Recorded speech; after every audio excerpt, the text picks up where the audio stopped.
Welcome back to Game of Theories. Today's adventure. What if Rhaegar survived and crowned Jon Snow king of Westeros at age 12?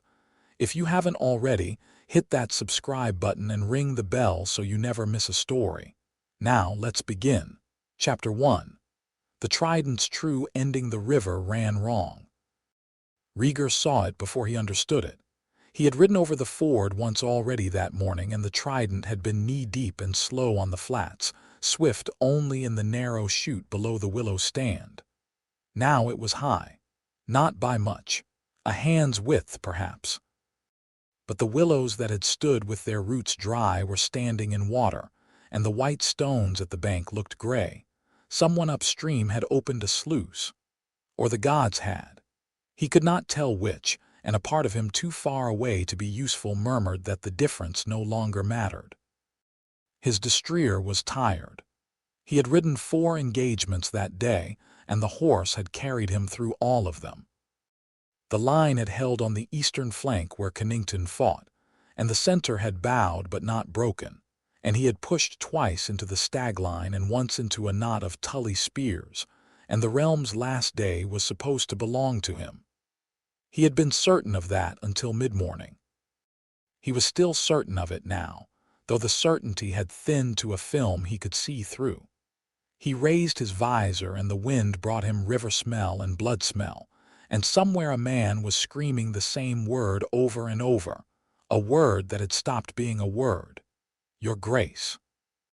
Sir Barristan rode up at his right, blood on his white surcoat and none of it his. The Brotherhood is broken at the ford. Robert is unhorsed. Where? 200 yards downstream. He is on foot. The Tully knights cover him. Rhaegar closed his visor. Find Kennington. Tell him to swing his line east and pin them against the bank. Your Grace, with respect, you should ride for the center and let me find Kennington. Selmy turned his horse and rode. Rhaegar watched the back of his white cloak go. There was a moment when he might have called him back. He let it pass. He spurred his destrier toward the willows. Robert Baratheon stood thigh-deep in the river with his warhammer over his shoulder and his black hair stuck to his face. He had lost his helm. He saw Rhaegar coming and he laughed. It was not a man's laugh. It was the noise a bear makes when the dogs are close enough. Rhaegar had imagined this moment for 2 years. He had imagined it the way one imagines the last note of a long song, and he had played the song through in his head so many times that the note itself, when it came, felt rehearsed. He dismounted 20 yards out and walked into the water. Rhaegar, Robert said. His voice was thick with the river and with something older than the river. You stole her. Set down the hammer and we'll talk. Talk. Robert spat into the water. Talk. There are things you do not know. I know enough. Robert came forward through the current. I know enough. Rhaegar drew. The Targaryen longsword had been his father's and his father's father's and on backward, and it was a good sword and would have been a great one in a different war. He said it. The duel did not last as long as the songs would later say.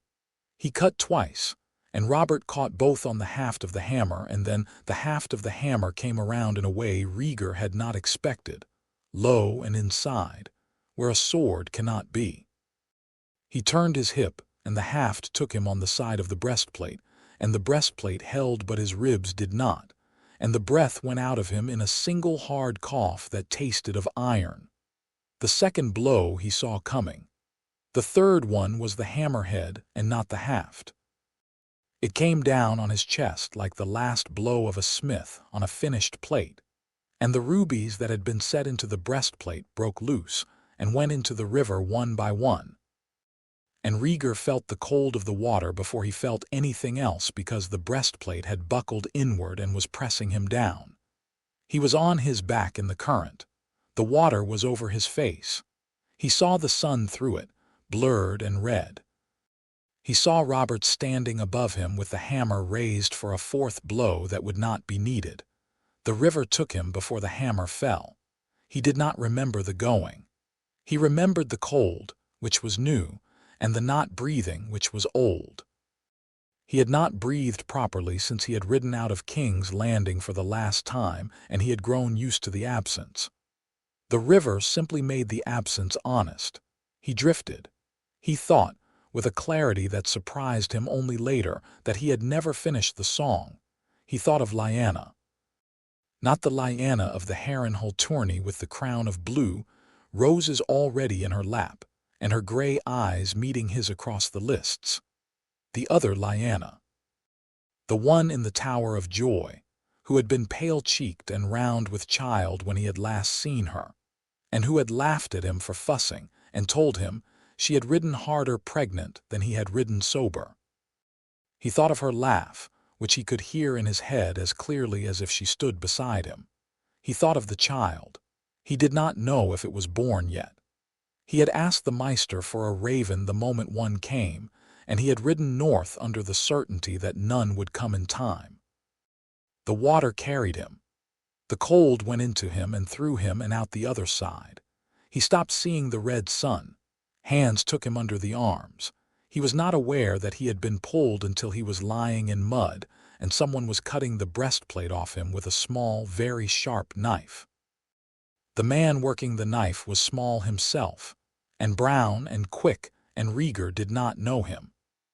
There were 3 others in the bogskiff, and the boat was no bigger than a coffin, and the 4 of them between them were doing a thing they had done before. Rhaegar tried to speak.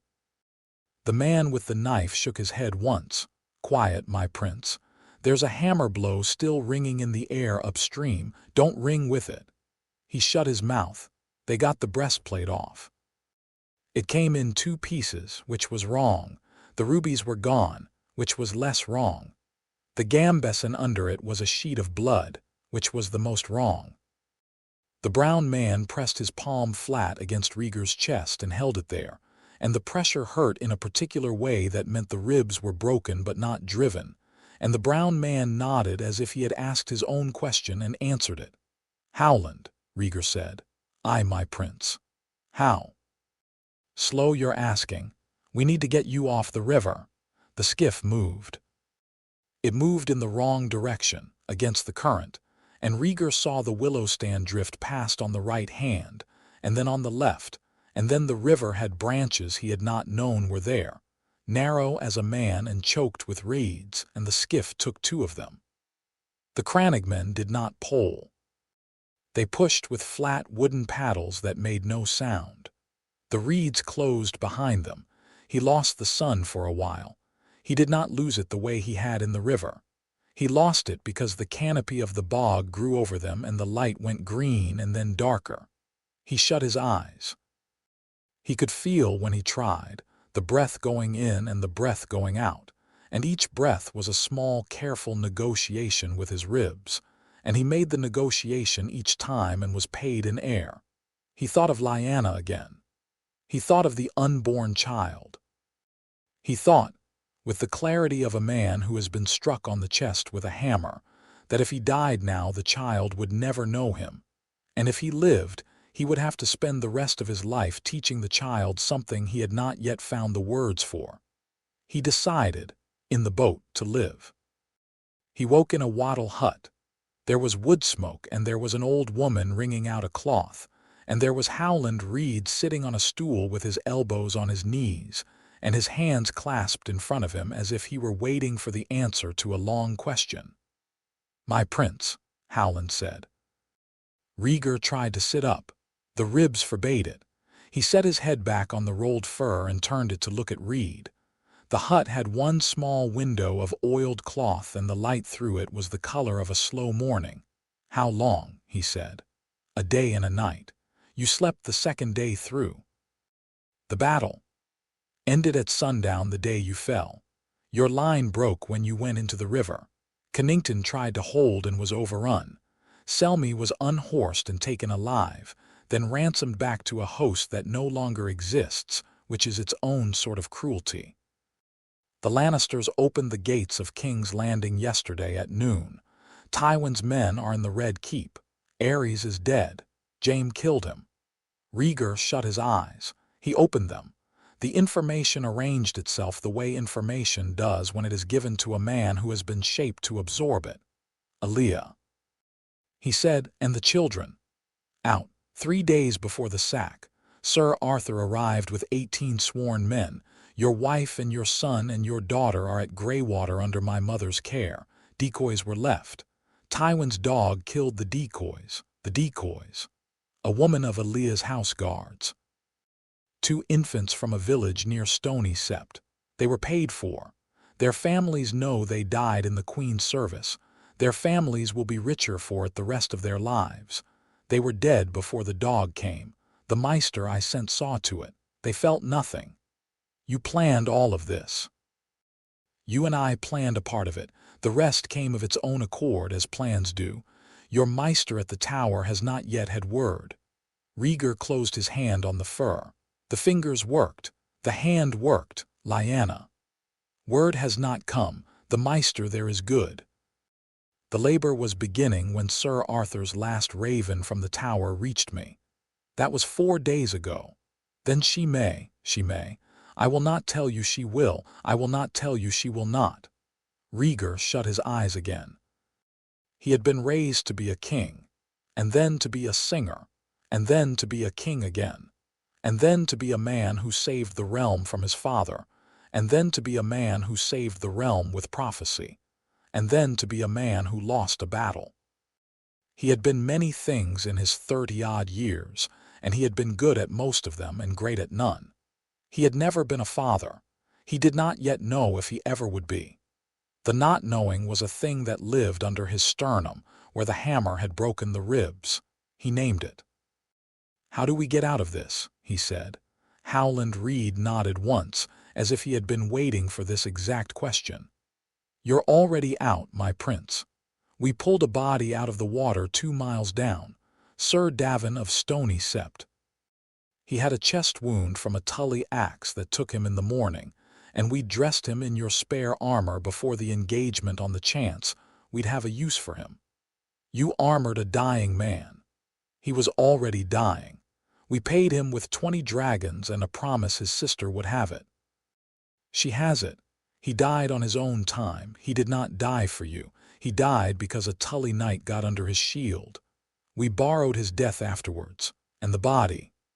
Robert's scouts have it. The ruby armor is unmistakable. Robert will be told tomorrow morning. Whether he believes it or not is another matter, but the rest of the realm will. The realm wants you to be dead, my prince. We have given the realm a thing it wants. The realm wants peace. The realm wants its certainties. You are a certainty now, a dead one." Rhaegar lay on the fur and thought about the realm wanting him to be dead. He had loved the realm. He had loved it in the way one loves a difficult parent, which is to say with an effort that left him tired most evenings. He had wanted to do well by it. He had wanted to fix his father's reign and his grandfather's reign and the long shadow of Summerhall, and he had wanted to write the song that would be sung when the long winter came, and the others walked again. He had thought he was the singer. He had thought, after Lyanna, that perhaps the song was longer than one singer. He had thought a great many things. The hammer had broken most of them along with the ribs. He looked at the wall of the hut.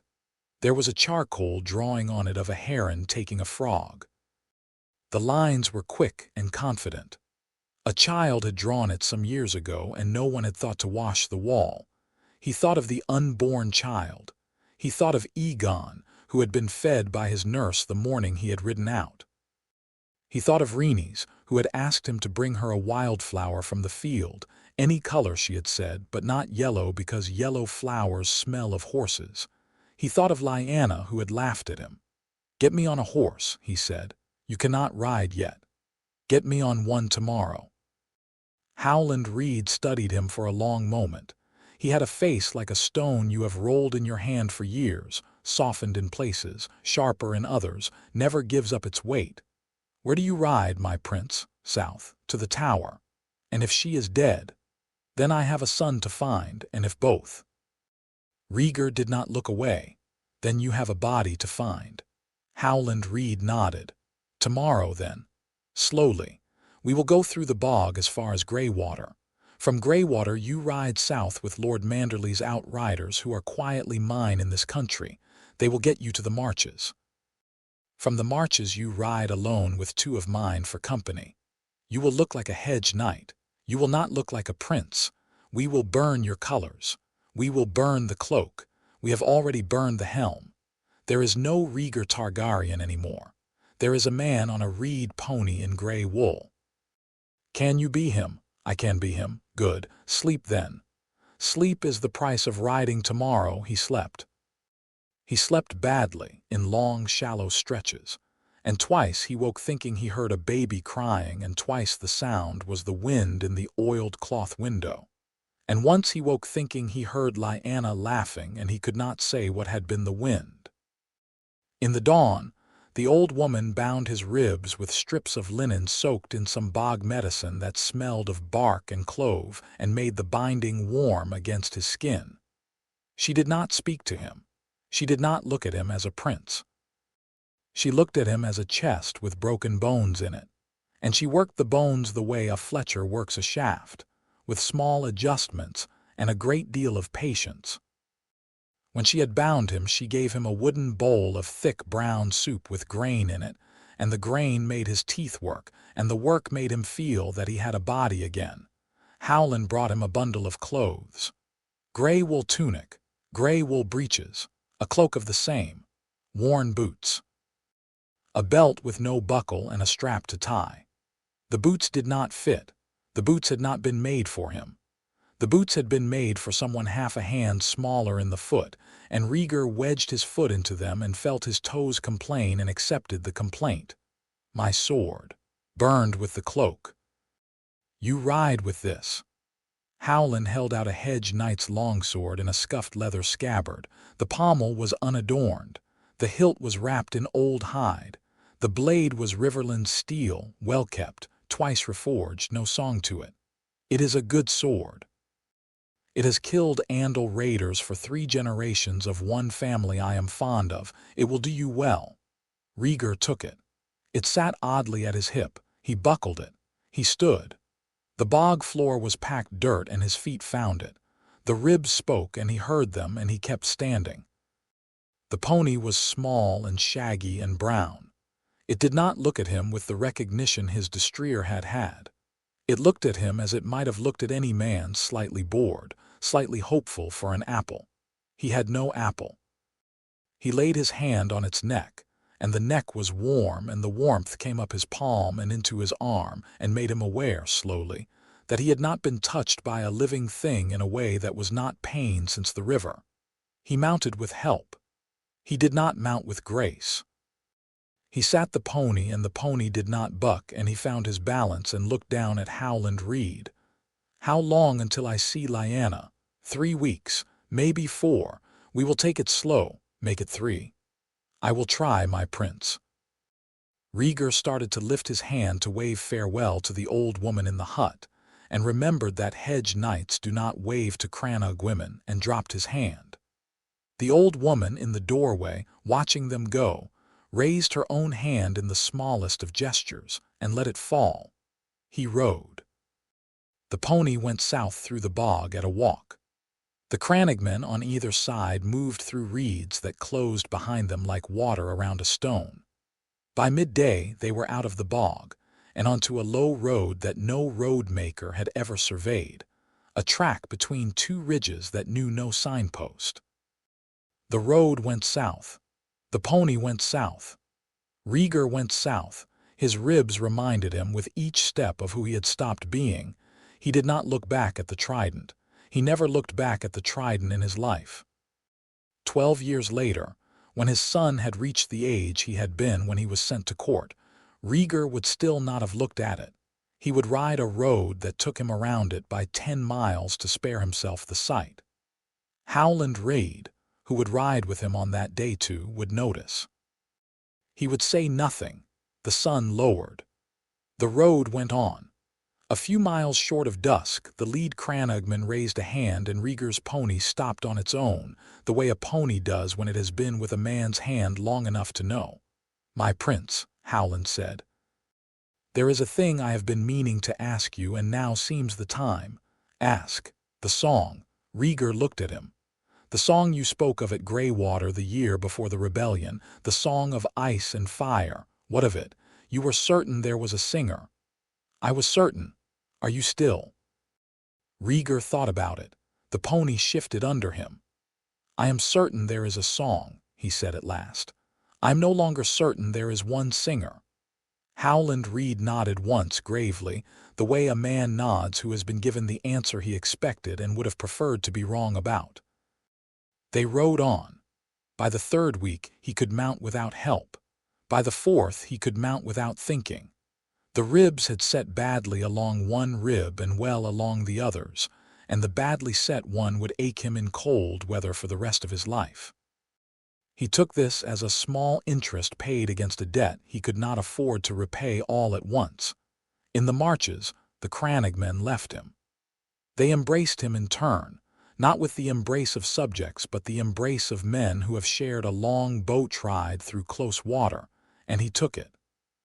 Howland Reed embraced him last and longest, and said into his shoulder a thing Rhaegar would not repeat for many years, and let him go. The two Reed men who rode on with him were silent and useful and looked like brothers. They were not brothers. They were a father and son. Rhaegar did not learn this for some days. On the road through the marches, a hedge knight rode up to them at an inn, and tried to drink with them and asked Rhaegar what war he had been in. And Rhaegar named a small skirmish 2 years past in the Stepstones that he had once read a report of. The hedge knight nodded and said it had been a hard one and bought him an ale. Rhaegar drank the ale. It was sour and warm and it sat in his stomach like a small good fire. He thought, drinking it, that he had not been bought an ale by a stranger since he was 16. He smiled. The smile did not reach his eyes. It did not need to. The hedge knight did not know him, and Rhaegar did not need the smile to be more than it was. The road went on. The Red Mountains rose out of the haze on the 17th day, low at first and pale, and then, by the 19th, close enough that he could see the snow on the highest peaks. The Tower of Joy stood in a fold of those mountains, in a high valley 3 days' ride past the Prince's Pass. He had ridden the road 5 times and he could have ridden it in his sleep. He did not ride it in his sleep. He rode it with his eyes open and his hand on the rein and his ribs reminding him. On the 20th day, a rider came down the road toward them. The rider wore the white cloak of the Kingsguard. The rider was Sir Arthur Dane.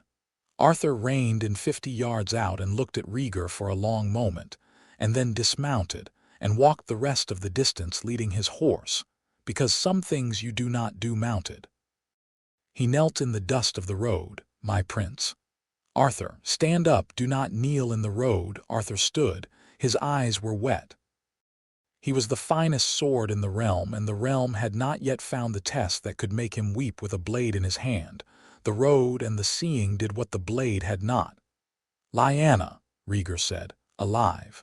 The Maester saved her. The fever broke this morning. She will live, my prince. And the child, a boy, healthy, loud. He has the Stark long face and your hair, my hair. Black, my prince, like yours when you were young before you started growing into the white. Rhaegar shut his eyes. He did not cry. He did not allow himself to cry. Crying was a tax he had paid in advance, in the river, in the hut, in the slow boat through the bog. He had no coin left. He opened his eyes. Take me to her, he said. Arthur Dane remounted. The 2 Reed men fell in behind.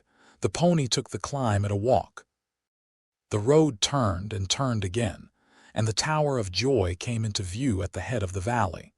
A small gray thing set into the cliff, 3 stories high and 1 window lit.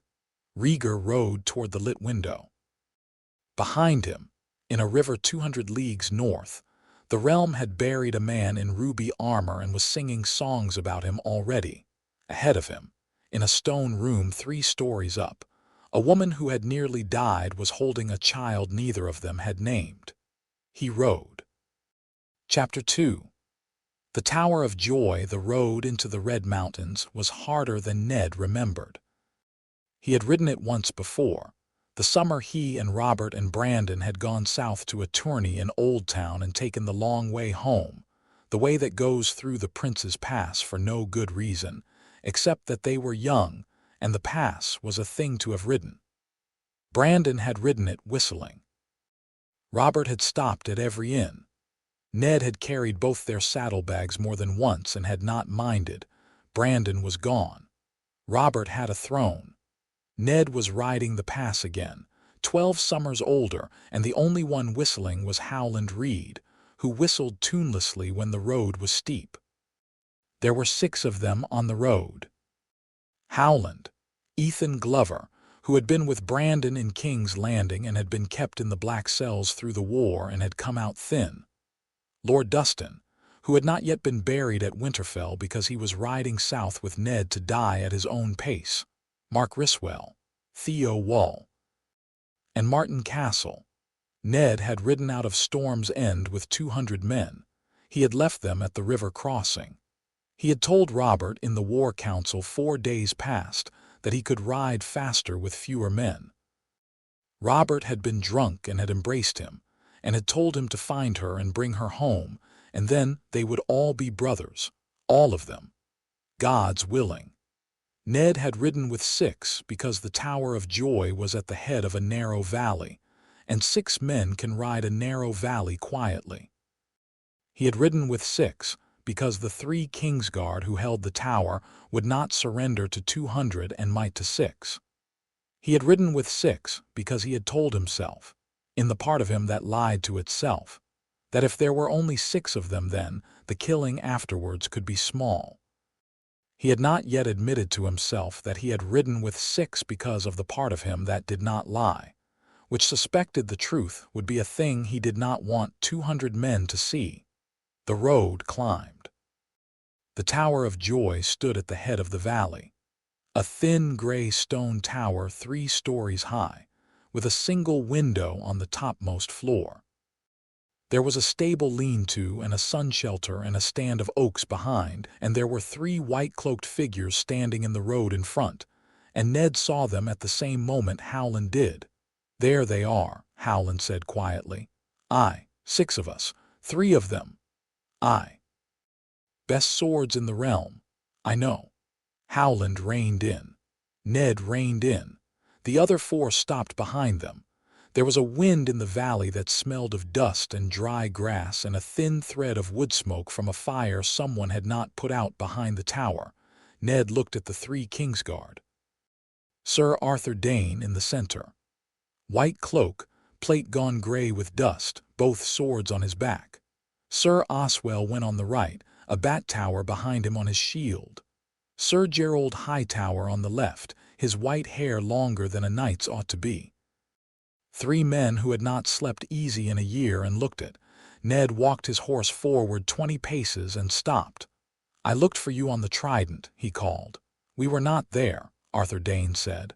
"Woe to the usurper if we had been." "That is so. When King's Landing fell, Sir James slew your king with a golden sword. I wondered where you were. Far away, Lord Stark, or Ares would not have died as he did.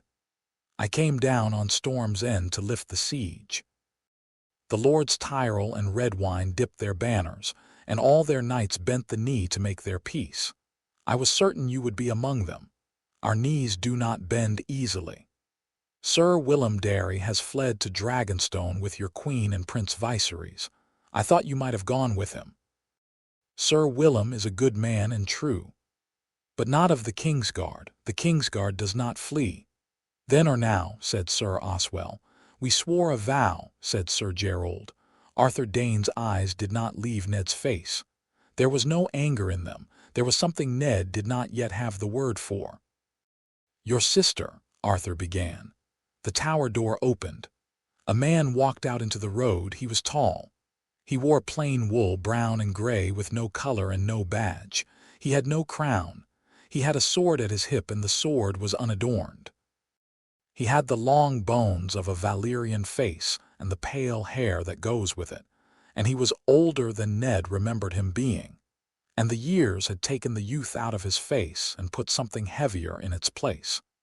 It took Ned a long moment to put a name to what he was looking at. When the name came, it came all at once, and Ned was off his horse before he knew he had dismounted with his sword half drawn, and Martin Castle had ice already up in his hand because Ned had thrown the great sword back to him as he came down. And the 6 of them were moving toward the 3 Kingsguard with the small economic motion of men who have decided to kill. Arthur Dane raised his hand. "No," he said. He did not say it to Ned. He said it to his own brothers in the white cloak. They did not move. They had not moved. The man in brown wool walked forward past the Kingsguard into the road. He stopped 10 paces from Ned. "Stark," he said. "You are dead," Ned said. "I am told so. The realm has been gracious in believing it. The river took you. The river gave me back." Ned's hand was on the hilt of the sword Martin had returned to him. He could not feel his fingers on the hilt. He could feel the weight of the sword and nothing else. "Where is my sister?" "Upstairs. She has had a hard night." "Where is my sister?" "In the tower, alive. The Maester is with her. The fever broke this morning. If you sheathe that sword and come up the stair with me, you will see her in the next hour." Ned did not move. He had practiced, on the long road south, what he would do at the Tower of Joy. He had practiced finding Lyanna in a sickbed and lifting her in his arms and riding her north on the saddle in front of him. He had practiced burying her in the crypt at Winterfell if she had already been dead when he arrived. He had practiced killing 3 Kingsguards slowly with the help of the men he had ridden in with. He had not practiced this. He had not practiced a Rhaegar Targaryen who was not dead. "Lyanna," he called up at the window. His voice cracked on the second syllable. It had not cracked since he was 13. A pause. "Ned." A woman's voice, weak, thin, but hers, God's hers. "Ned, come up." Ned looked at Rhaegar. Rhaegar did not move. He stood with his hands open at his sides. He waited. Ned looked at Howland Reed. Howland's face had the patient look of a man who has known for some hours where the road ends and has been waiting for the others to arrive there too. Ned sheathed the sword. He did not sheathe it because he had decided anything. He sheathed it because his sister had called him from a window, and the hand that wanted to draw and the hand that wanted to climb a stair were the same hand, and the stair won by a small margin. He walked past Rhaegar. He walked past the 3 Kingsguard, who stood aside without a word. He did not look at them. He did not look at the door. He pushed it open, and the door creaked the way old doors creak. And inside there was a cool, dim room with a clay floor and a winding stone stair going up into the dark, and the smell of wood smoke and blood and something herbal and bitter that Ned did not know. He climbed. The Maester met him on the second-floor landing, a small old man with white hair and very clean hands. He stepped aside. He did not bow. He said, "She has been asking for you these 3 days, my lord. Be gentle with her. She tires." Ned climbed the last flight. The room at the top of the tower had a low ceiling and 1 window, and the window faced east. The morning light came in through the oilcloth pane and lay on the bed in a square of pale yellow. There was a bed of carved oak that had been put together in the room because it would not have fit up the stair. There was a wash basin and a small fire in the grate and a chair pulled up by the bed. Lyanna was in the bed. She was thinner than he remembered. Her face was thinner. Her hair, the long brown Stark hair, had been cut short at the shoulders and was sweat-damp at the temples. Her gray eyes were the same. She had a small bundle in the crook of her arm, and the bundle was wrapped in dark wool, and the bundle was not moving. Ned stopped in the doorway. "Ned," she said. He could not say her name. The word was in his mouth and would not come. "Ned, you came." "I came." He crossed the room in 3 steps. He did not know he was crossing it. He was kneeling by the bed. He had her hand in his, both his hands around her one hand, and her hand was small and warm, and her grip was weaker than it should have been, but it was a grip. And the grip was hers, and Ned put his forehead down on her hand and did not move for a long time. She put her free hand on his hair. "Don't," she said. "Don't, big brother, don't." He lifted his head. His eyes were wet. He did not pretend they were not. "I thought, I know." They said, "I know, Father Brandon." "I know, Ned, I know all of it. They told me. He told me. The Meister told me, I know." She was crying, too, in the small, quiet way that does not move the face. He saw the tears traveling along her cheekbones and into her hair, and he did not wipe them away because she had not given him leave to. The bundle in her arm made a small sound. A sigh, almost a word. Ned looked down. The baby was small. The baby was very small. The baby had a tuft of dark hair on a round head, and his eyes were shut, and his mouth was working as if he were chewing a small thought. His ears were dark pink. One hand was outside the wrapping, and the fingers of the hand were tiny and were curled. Ned had not held an infant since Rob. Rob had been Rob-sized then, which had felt small but had been larger than this. "He has a name," Ned said. "Not yet. We were waiting." "For what?" Lyanna's mouth moved. It was not a smile. It was something that wanted to be a smile and did not yet have the strength. "For you," she said. "We wanted you to be in the room when we named him." Ned looked at her. He looked at the baby. He looked at her again. "Why?" he said. "Because you're his uncle," she said simply. "Because in the world I want him to grow up in, the first thing he learns is what an uncle is." Ned could not speak. There was a footstep on the stair behind him. He did not turn. He had known the footstep was coming. Rhaegar Targaryen stopped in the doorway and did not come further in.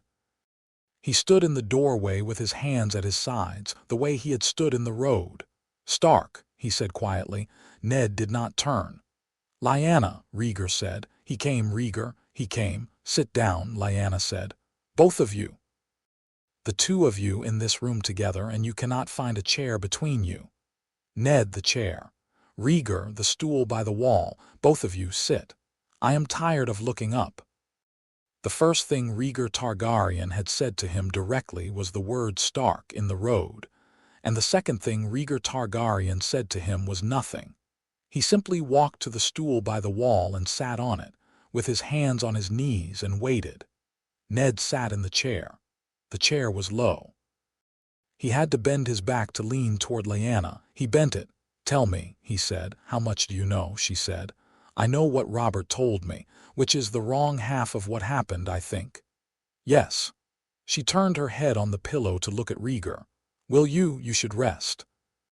"I will tell him. I should hear it told so I know what he hears. Then I will tell him while you listen and you correct me when I lie." "He won't lie, Ned. He doesn't in this. He has other lies." Ned looked at his sister. He had thought for a year that her last words to anyone had been a scream over her shoulder as she was carried out of the Riverlands on a galloping horse. He had thought he would have to invent her last words in his head every night for the rest of his life.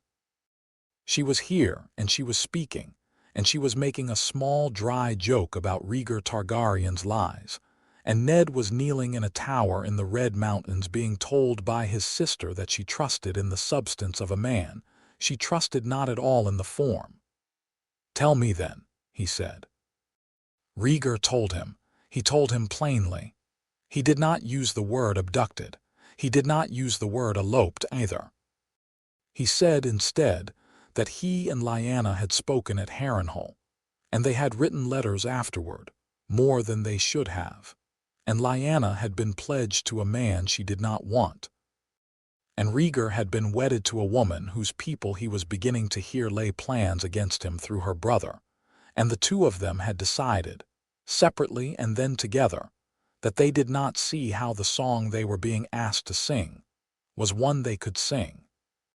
He told him about the second marriage, a septon of the old rights who had been at Storm's End before he had come up to King's Landing, a Meister to witness, Sir Arthur and Sir Oswell and Sir Gerald, the marriage performed in a sept that smelled of dust and beeswax. He had not, he said carefully, set aside Aaliyah first. He could not. He had read in the histories that a Targaryen king might have 2 wives. He had been wrong, perhaps, about whether the realm would accept it. The realm had not been given the chance to. He told him about Lyanna asking to be taken to Dorne, and the tower being chosen for her safety, and the war that came down on them all faster than either of them had thought possible. He told him about Brandon riding to King's Landing and being taken, and Lord Rickard following, and the king burning them both. He stopped when he said this, for Count Ned counted to himself silently and got to 7 before Rhaegar went on. I should have stopped my father long before this. Rhaegar said, I tried, I had a plan. The plan was too slow. The plan needed years. I did not have years. I had weeks. The plan failed. And so my father and brother died, Ned said, and so your father and brother died. And Aaliyah's brother might have died, but he was a martel and quick. And many others died who did not need to die. And I rode out to the Trident believing, God's help me, that I could win a war I had started by not understanding how fast my own father could move. Ned did not speak. He thought of his father and of Brandon. He thought of Robert.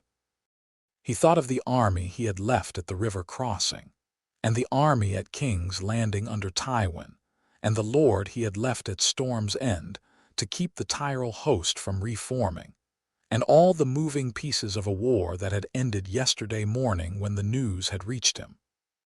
You should be dead, he said. I should be. The river should have taken you, it tried. Robert thinks you are dead. Yes, Robert is my friend, I know. Robert thinks you stole my sister, I know. Robert thinks I am riding home with her body. I know that too. There was a long silence.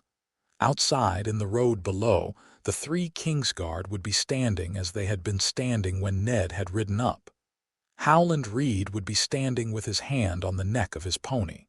Mark Riswell would be looking up at the window and would not be looking away. Lyanna lifted the hand that was not holding the baby and put it on Ned's wrist. Promise me, Ned. He looked at her. Promise me you will not take him from us. Promise me you will not tell Robert. Promise me you will let us go. Lya, promise me, Ned, please. Lya, you do not know what you are asking. You do not know what Robert. I know what Robert is. I have known what Robert is since I was 12 and watched him strike a serving girl across the face for laughing at one of his jokes that wasn't funny. I know what he would do to a boy he believes is the get of the man who took me. I know what he would do to me. I know what he would do to him. She lifted her chin at Rhaegar, who did not look up from his hands. I do not need you to tell me what Robert is. Lya, promise me, Ned. Promise me you'll let us go. Promise me you'll tell him I died. Promise me you'll bury an empty crypt at Winterfell and never tell anyone, not your wife, not your maester, not your gods. Promise me, Ned.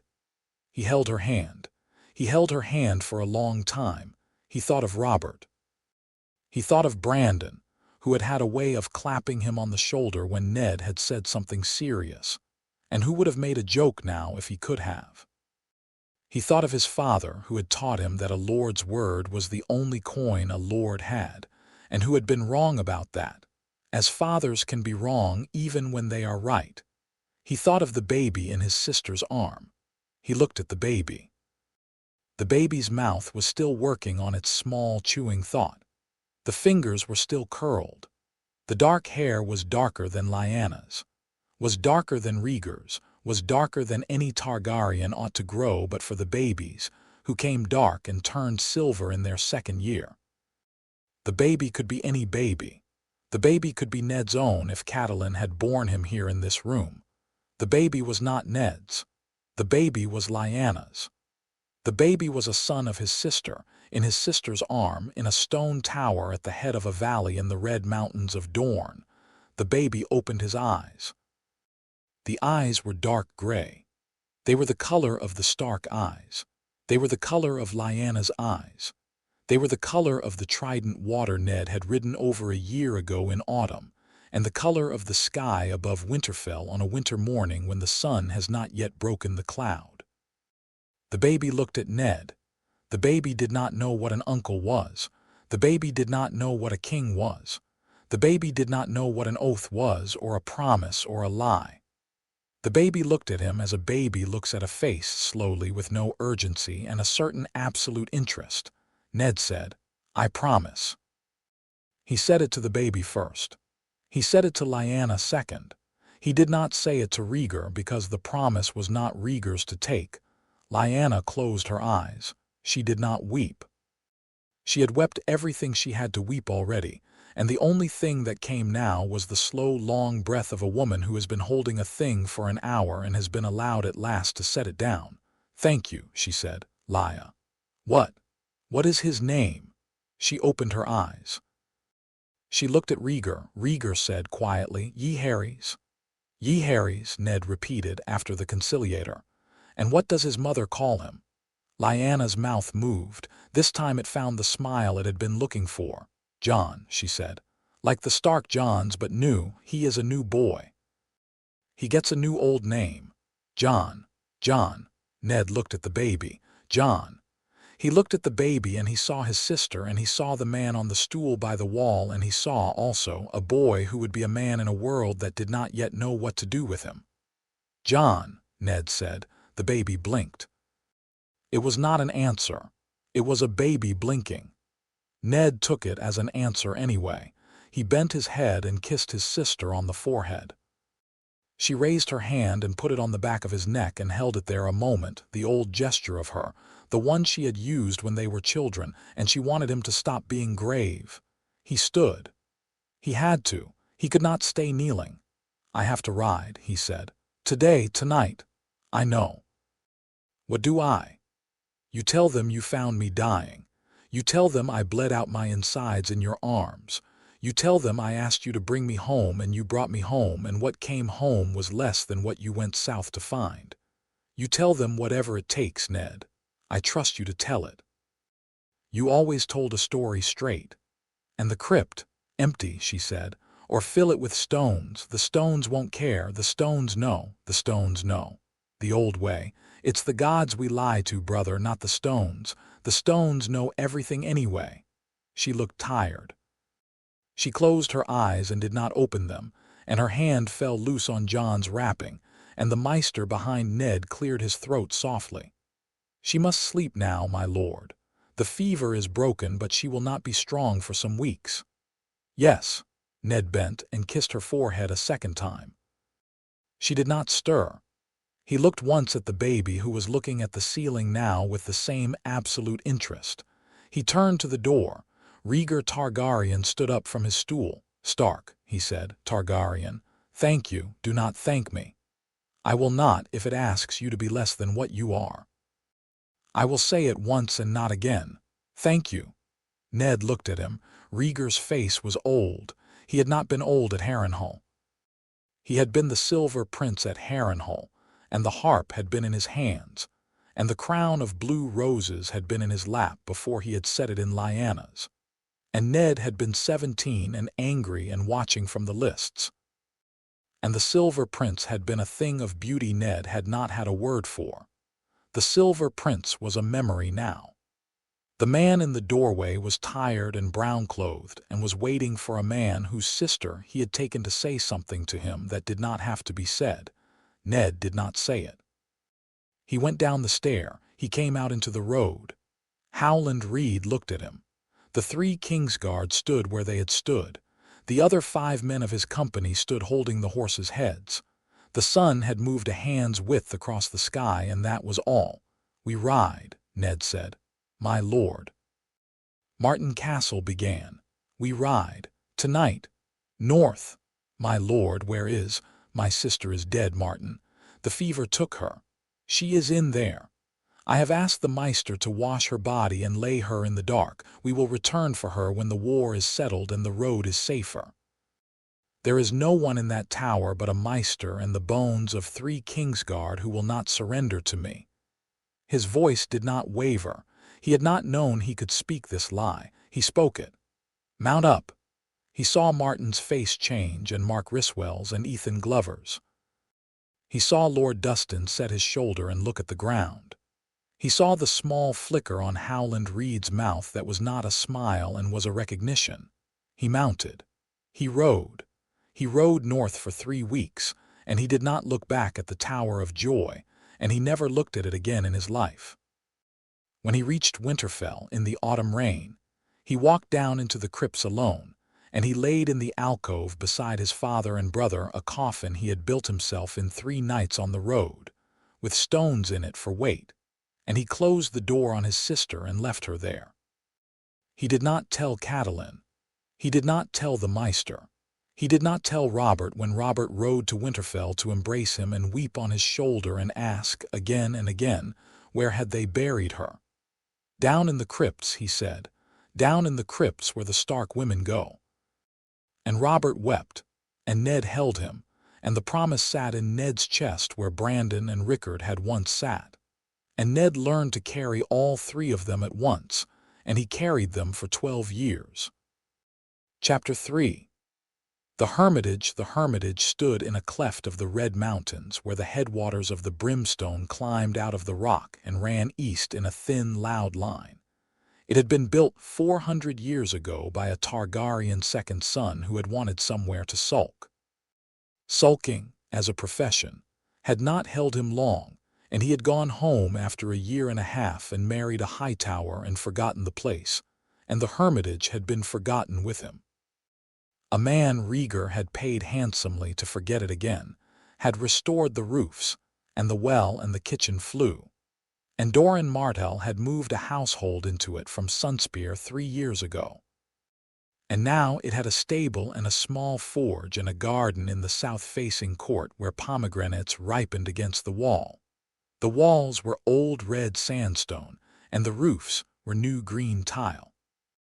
The single tower at the south end of the keep had a library at the top, with 2 windows and a desk and a high stool, and Rhaegar spent most mornings there. This morning he was not there. He stood outside the door of his son's chamber. The door was a panel of oak with iron hinges that had been silent for 2 years because Rhaegar oiled them himself in the autumn. It had a small wooden latch shaped like a leaf. The light in the corridor came from a slit window at the end and was the color of an apricot. Rhaegar counted to 7. He had not, in the beginning, known why he did it. He had begun the count on the 3rd morning of Jon's life, when he had paused at the door of the new chamber Lyanna had been moved to from the tower room, and had stood with his hand raised to knock, and had been unable, for a length of time he had not measured, to bring himself to open the door. He had felt there was no other word, afraid. Not of what was on the other side, of being on the other side. The fear had a shape in his chest, and he had been a man who named the shapes of things, and so he had named this one too, and the name had not made it smaller, and he had stood in the corridor counting his breaths until the fear had settled enough to let his hand drop to the latch. The count had been 7 that morning. He did not know why. He had counted 7 the next morning, and the next, and now 4 years had passed, and the count was 7 still, and the fear had thinned to a habit, and the habit had thinned to a small private ritual. And Rhaegar opened the door on the count of 7, because the count of 7 was the door's true latch, and the iron one only opened the wood. He opened the door. Jon was asleep on his side with one fist by his cheek, and the other arm flung out over the wool. He had the dark Stark hair and a long Stark face that had already begun to lengthen out of its baby roundness. His mouth was open the smallest possible amount. He breathed evenly. He was 4 years old. His feet, under the blanket, hooked the wool back over his ankles in his sleep, the way Lyanna's had hooked the wool over hers when Rhaegar had first known her. And the small, clean copy of that gesture in this small, clean copy of her face was a thing Rhaegar had stopped trying to look at without softening. He sat on the edge of the bed. Jon did not wake. Jon never woke easily. Lyanna said he slept like a Stark and not like a Targaryen, and that this was a mercy, because if he had slept like a Targaryen, the household would not have slept at all. Rhaegar put his hand on the back of his son's head. He did not stroke the hair.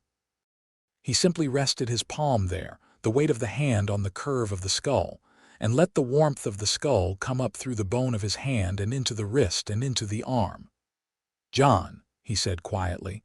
Jon's eyes opened the way a slow door opens. "Father, tea is in the kitchen." "Mama, tea?" "Yes. How much?" "As much as you can drink." Jon considered this gravely. He sat up. His hair was a tangle on one side from sleeping on it and a fall on the other from not sleeping on it, and his mouth was rosy where he had been chewing at his lip in a dream. He blinked twice and decided he was awake and got out of bed, and his bare feet hit the rug, and he stood there for a moment in his sleeping shirt looking up at his father with the small, careful focus of a 4-year-old taking a measurement. "Father." "Yes. You said yesterday I could see the colt." "I did. After tea." "After tea," Jon nodded. He took Rhaegar's hand. Rhaegar's hand was twice the size of his son's hand, and Jon's hand fit into Rhaegar's the way a small stone fits into a larger one. And Rhaegar walked his son out of the chamber and along the corridor toward the stair that went down to the kitchen. And the apricot-colored light from the slit window touched the floor where they walked. The kitchen smelled of bread, and of the bitter leaf tea Lyanna had drunk every morning since they had come to the hermitage. It was a tea that Rhaegar had not, at first, been able to put in his mouth. He had been raised on pentoshi tea, which is delicate and yellow and tastes of the air of a particular afternoon.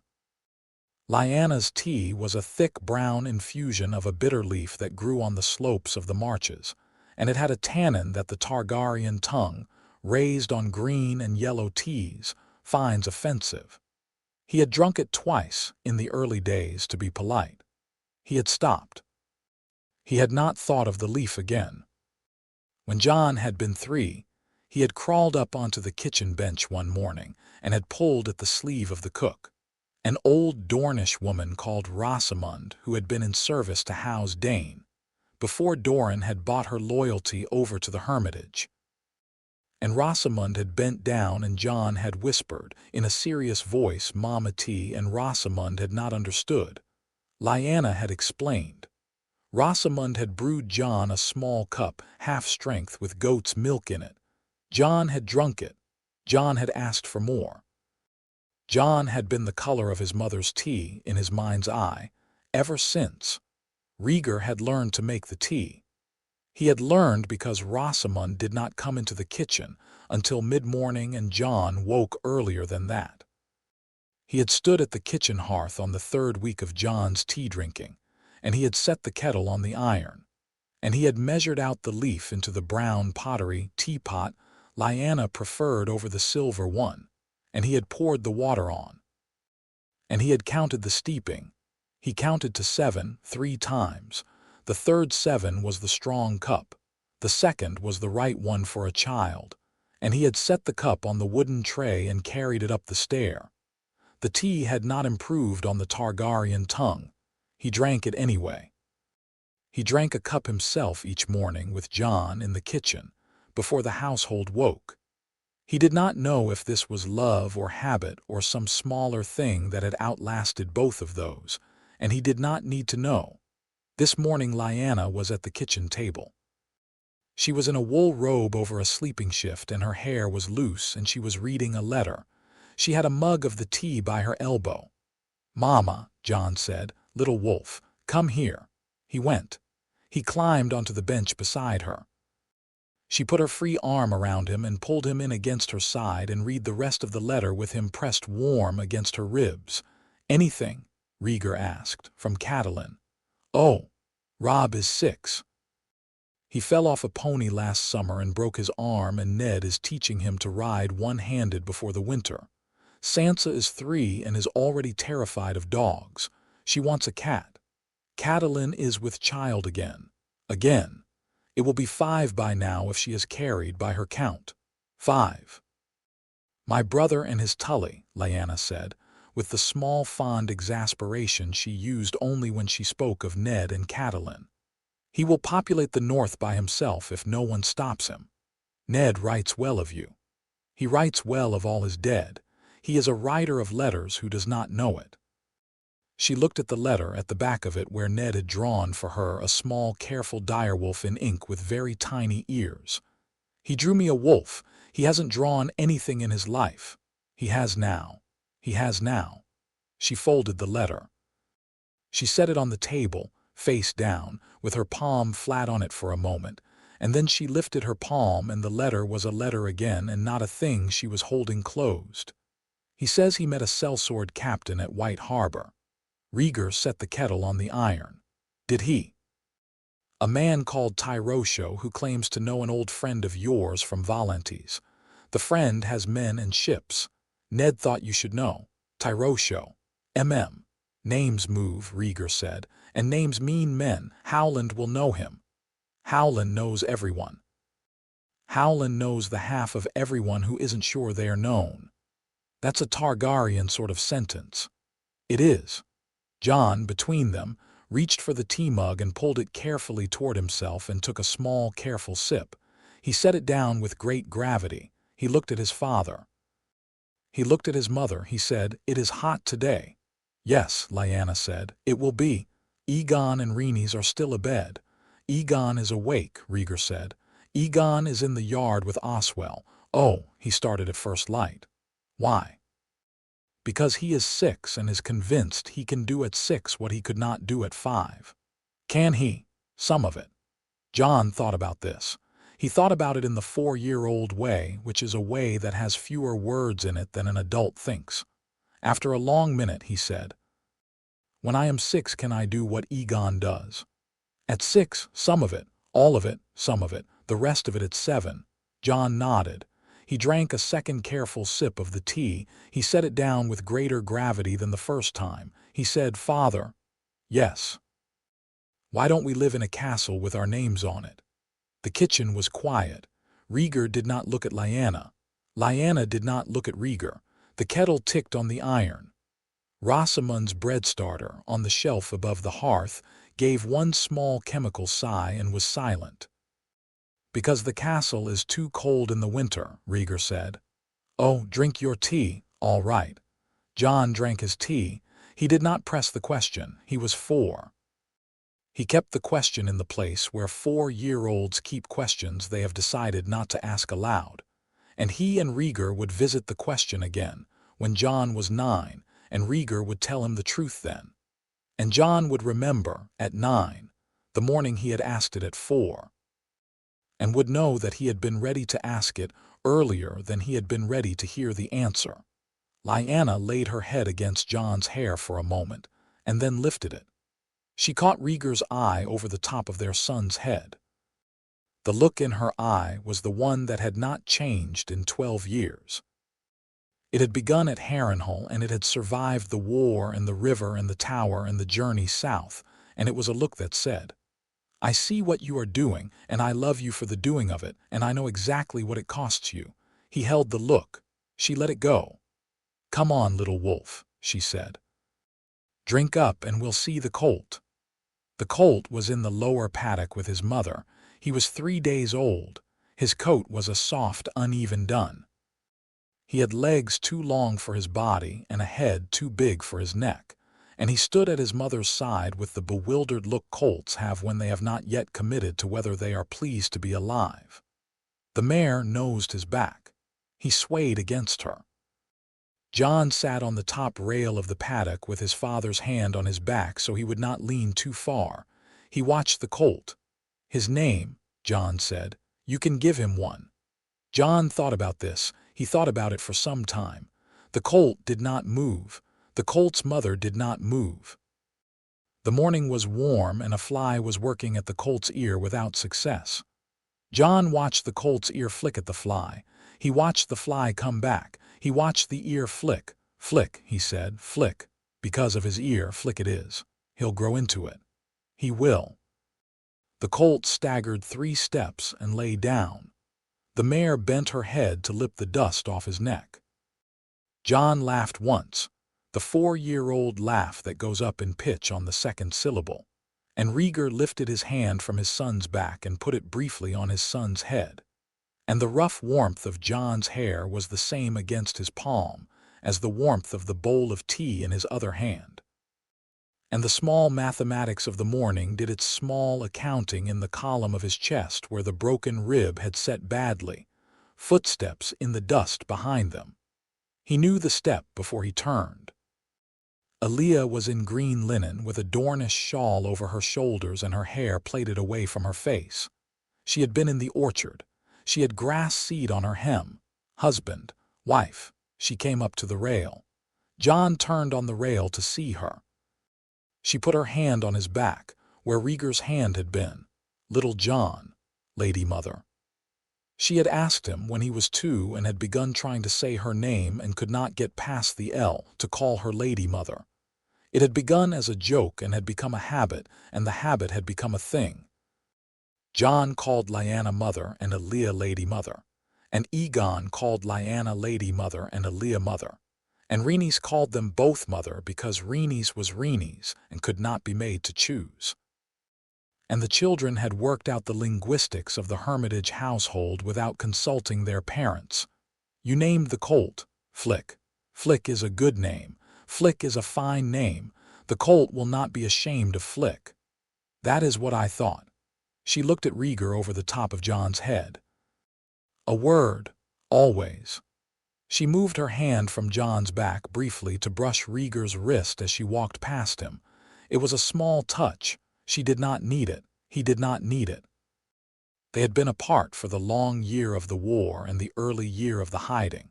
And what had been between them at 16 and 20 had been the heavy formal silk thread of an arranged court marriage, and what was between them now was a thinner, much harder filament that had been pulled through the eye of a needle by their separate refusals to be broken by what had nearly broken them.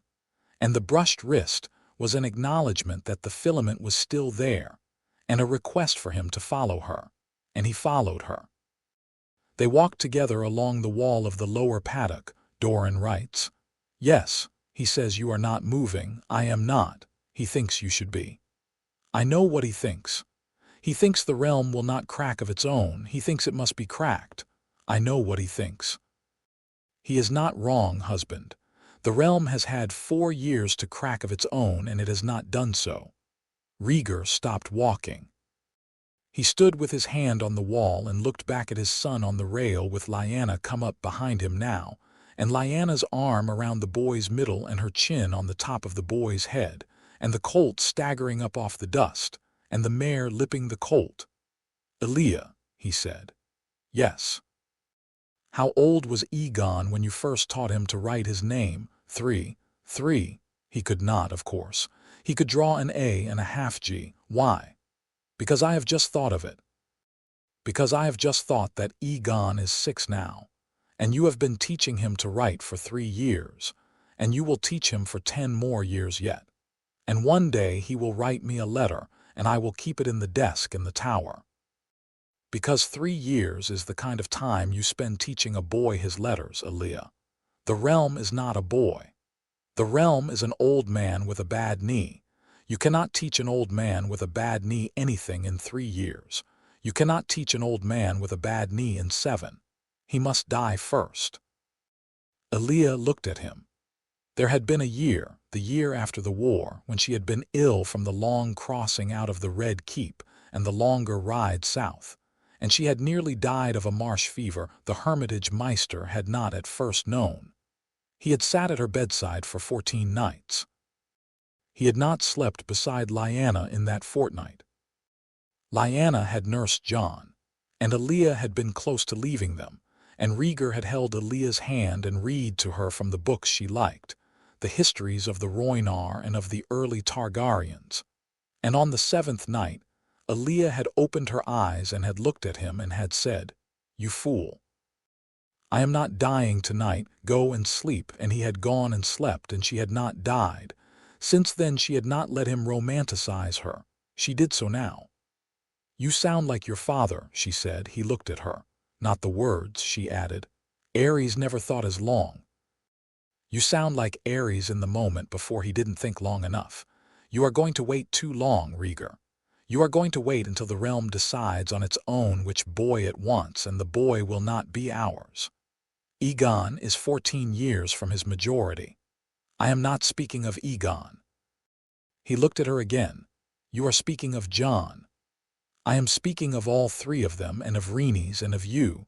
We are 5 Targaryens in a borrowed Dornish house, husband. We are a household. We are not a court. You have been the head of a household for 4 years, and you are good at it. Gods help me. You are better at it than at being prince. Do not make us a court before the household has held. And Doran wants what he wants. Doran has wanted what he wants since he was 9 years old and his mother died of him not being a daughter.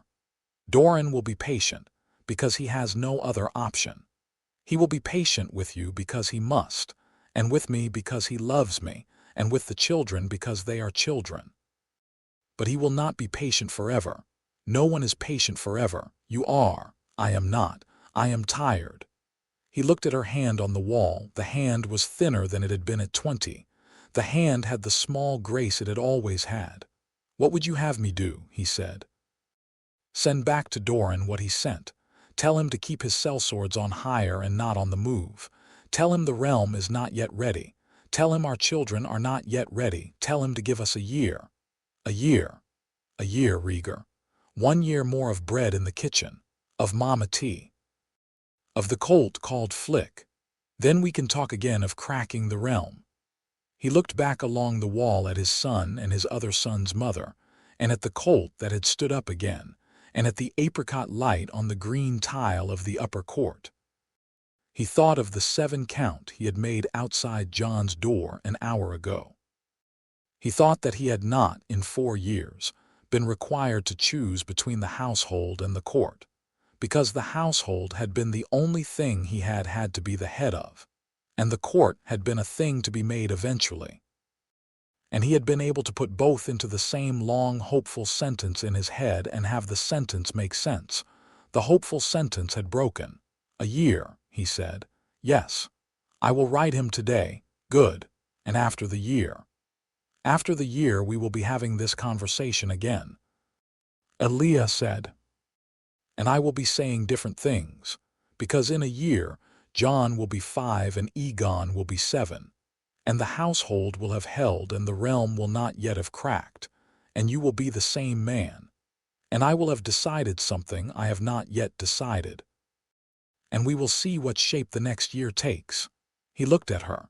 He took her hand off the wall and held it briefly between both of his and gave it back to her. Good, he said. She walked away. He stood at the wall a while longer. The colt called Flick was tottering toward the mare. The mare had moved a hand's width and Flick was correcting for the move. Lyanna, on the rail, had lifted Jon down. They were walking back toward the kitchen, hand in hand, the boy's gait the slightly forward-tilted walk of a child who has just begun to be confident of where his feet go. Rhaegar followed them, 10 paces behind. In the tower that afternoon he wrote a letter to Doran in the small, dense hand he used for letters that would be burned. He wrote that the household required another year. He wrote that the household was the foundation. He wrote that without the foundation the court was a tent. He sealed it with wax that bore no dragon. He gave it to Howland Reed's man, who had been at the hermitage 3 days and was riding back to Greywater in the morning. He stood at the window of the tower and watched the man take the letter and walk to the stable to make ready. And he stood there until the apricot light had turned the long red of a Dornish afternoon. And he thought about a hopeful sentence that had broken, and he thought about the household. And he thought about a 4-year-old boy who would, in another year, ask his question again and want a better answer. He sat down at the desk. He took out a fresh sheet and a new pen. He began, with the slow hand of a man who has not done this in a long while, to write down what he would say. He wrote, "Your name is Rhaegar Targaryen, 3rd of that name. To your mother and me, you are Jon." He looked at the line. He folded the sheet and put it in the drawer that locked. He did not yet need to use it. He would, in 5 years, take it out again. He did not know yet that it would be 5 years, but he knew it would be more than 1 and fewer than 10. And he had learned in the last 4 that a thing written down and not yet said was not a thing wasted. It was a thing waiting. He closed the drawer. He went down to dinner. Chapter 4. The name Jon had noticed things. He had been noticing things for a long time in the way of children who are quiet at the dinner table because there is more to listen to than to say. He was 9 now. He had begun to write down what he noticed. In a small leather book Aegon had given him for his last name day. In a cramped hand that Aegon, who had Alea's hand and not Rhaegar's, had once looked at, and called the worst hand he had ever seen in the common tongue. The book had a page for each thing. The first page was about the letters that came. Ravens came to the hermitage twice a week, on average. Some weeks no ravens came, and some weeks 4 came, and one week, when Jon was 7, 6 ravens had come in a single afternoon, and father had been in the tower until the morning bell.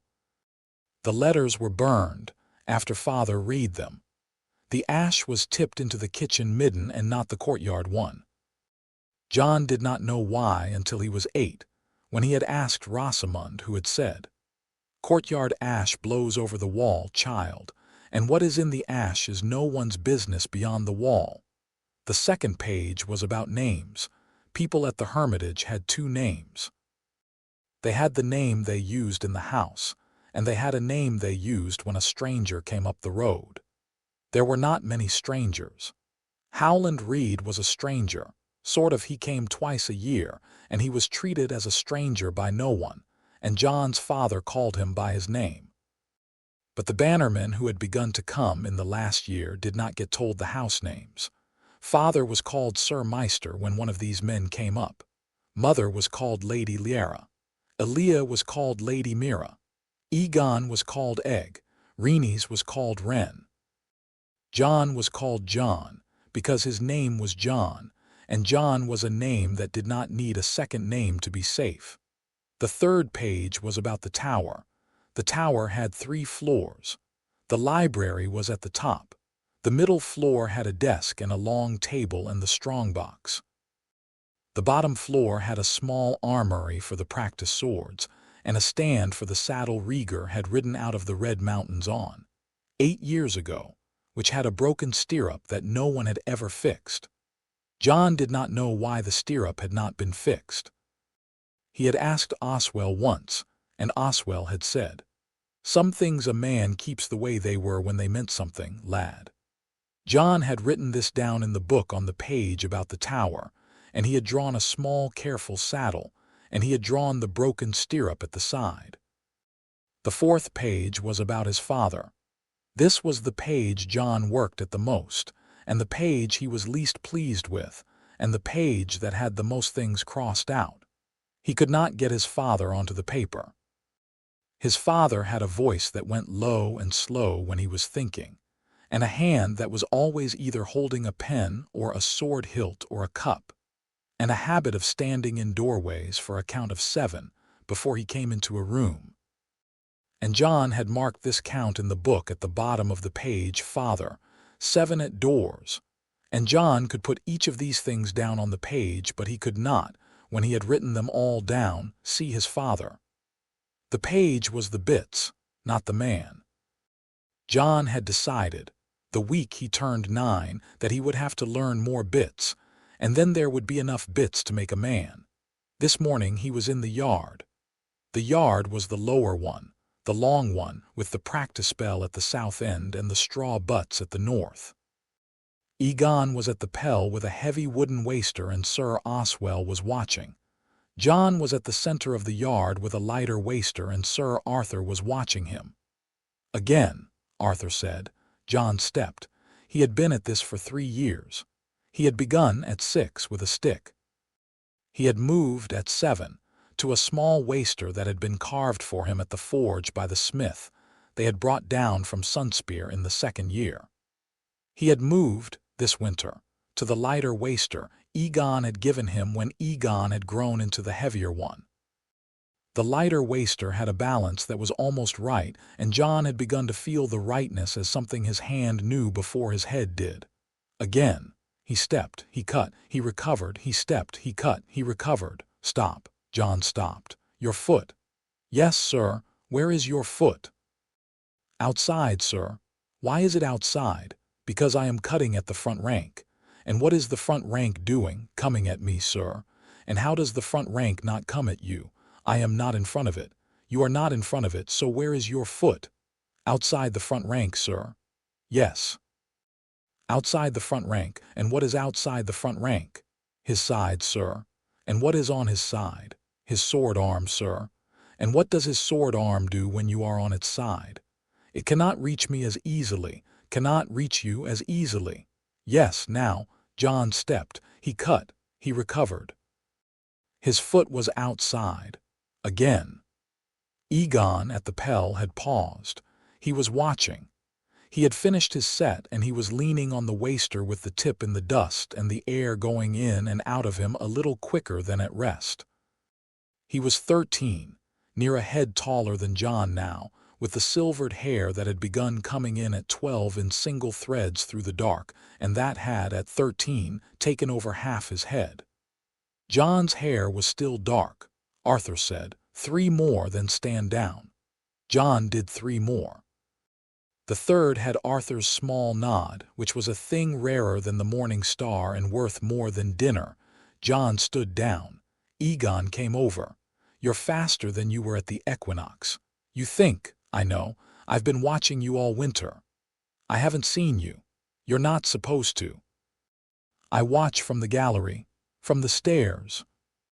Aegon was looking at him with the focused, friendly amusement that was his usual face when he was speaking to Jon, the face that was not the face he used with Rhaenys, gentler, smaller, and not the face he used with his mother, more careful, more son-like, and not the face he used with Rhaegar, a face Jon did not have a name for, which had the small flicker in it of a boy who watches his father very closely, because he is going to be him one day. The face Aegon used with Jon was the brother face, and Jon had begun to be able to tell the brother face from the others, the way Aegon had taught him without meaning to. You're going to be better than me with the waster, Aegon said. I am not. You will be. You have a different hand. I have father's hand. You have your mother's hand. My mother does not have a sword hand. Your mother used to break the necks of geese with one twist of the wrist when she was a girl, brother. That is in your hand. Father told me. Jon thought about this. He liked it. He did not say so. Egg. Yes. Why does Sir Arthur keep me on footwork? Because footwork is the only thing that matters at your size against my size, and you will be at your size for 2 years more, and then you will be at a new size for 3, and the new size will be a size you will need to know how to keep your feet at. Father's words. Father said that. To Sir Arthur, I heard, from the gallery, from the stairs. Aegon clapped him on the shoulder. The clap was Robert's clap, or what Jon imagined Robert's clap to be, in the histories father read to him from the books in the library. But Aegon's was smaller and friendlier and did not knock anyone over. Jon looked up at him. Aegon was already looking off across the yard. He was looking at Sir Arthur, who had just turned toward the gate of the lower court, because someone had come through. It was father. Father did not come down to the yard often during practice. Father came down at the end of practice sometimes, to speak with Arthur or Oswell, but rarely during. Jon noticed. Father said, Sir Arthur, my prince, I take him for the day. As you will, my prince. Father looked at Jon. He did not smile. He never smiled in the yard. He smiled in the kitchen and at dinner and sometimes in the tower, but not in the yard, because in the yard he was watching how Jon held himself and not how Jon felt. He held out his hand. He did not take Jon's hand. Jon was 9. He had stopped taking his father's hand in public the year before. Father knew. Father had stopped offering, but father still made the small motion of the hand that said with me. Jon went with him. They walked together up out of the lower yard, through the postern gate, and along the cliff path that went south above the headwaters of the Brimstone toward the Weirwood Grove. The grove was a half-hour's walk. Jon had been to the grove before. The grove had a single heart tree at its center, smaller than the heart trees of the north but a true one, with the face carved into it that Mother had carved herself in the 3rd year of Jon's life, when she had been well enough to walk that far. The face had a long, thin mouth and grave eyes. Mother had carved it crying, Father had said once when Jon had asked. Mother had carved it crying not because she was sad, but because the face was the face of her father, who had died at the Red Keep before Jon was born. And a daughter's hand can carve a father's face only when the eyes have already done the work of remembering. Father and Jon walked the path together. They did not speak. Father did not speak when they walked the path. He spoke when they reached the tree. Jon had learned this when he was 7, and he had not minded the walk silence, which was different from the dinner silence and different from the tower silence. The walk silence had wind in it, and the sound of their boots on the dust, and the small distant sound of the brimstone running. They reached the tree. Father did not sit on the root. He stood with his hand on the bark. Jon stood beside him. Jon, Father, today I am going to tell you a thing. Yes, Father, you will want to ask questions when I have told you. You may. I will answer the ones I can. Yes, Father. Father did not look at him. He looked at the carved face on the heart tree. You are 9 years old. Your mother and I have, between us, decided that 9 is the age at which you can be told a thing we have been keeping. It is not a thing we kept from you because we did not trust you. It is a thing we kept from you because there is a kind of weight that only an older child can carry. I do not know if you are old enough yet. I think you are. Your mother thinks you are. Aegon was told a year ago when he was 12. Rhaenys was told when she was 9. You will be the last to know in this house, and that is right, because you are the youngest and because what we are going to tell you concerns you most of all. Yes, Father. Your name is Rhaegar Targaryen, 3rd of that name. Jon stood still. He did not move because moving was not the right thing to do. He felt the cold of the morning on his ears. He felt the small line of dust on the rim of his boot where he had walked over the limestone outcrop. He felt the bark of the tree under his palm because he had put his palm on the bark when they had arrived and he had not taken it down. He felt these things separately in their separate places, and he made no decision to feel them. They came to him as the morning came to him. Rhaegar. He said, yes, after the conciliator. After the conciliator. Your mother chose the name. I would have chosen Aemon. She said Aemon was a dragon's name and Rhaegar was a man's name and that she would have a man for a son, and Targaryen. Yes, you are Rhaegar Targaryen. Yes. Who died at the Trident? Who did not die at the Trident? Jon thought about this.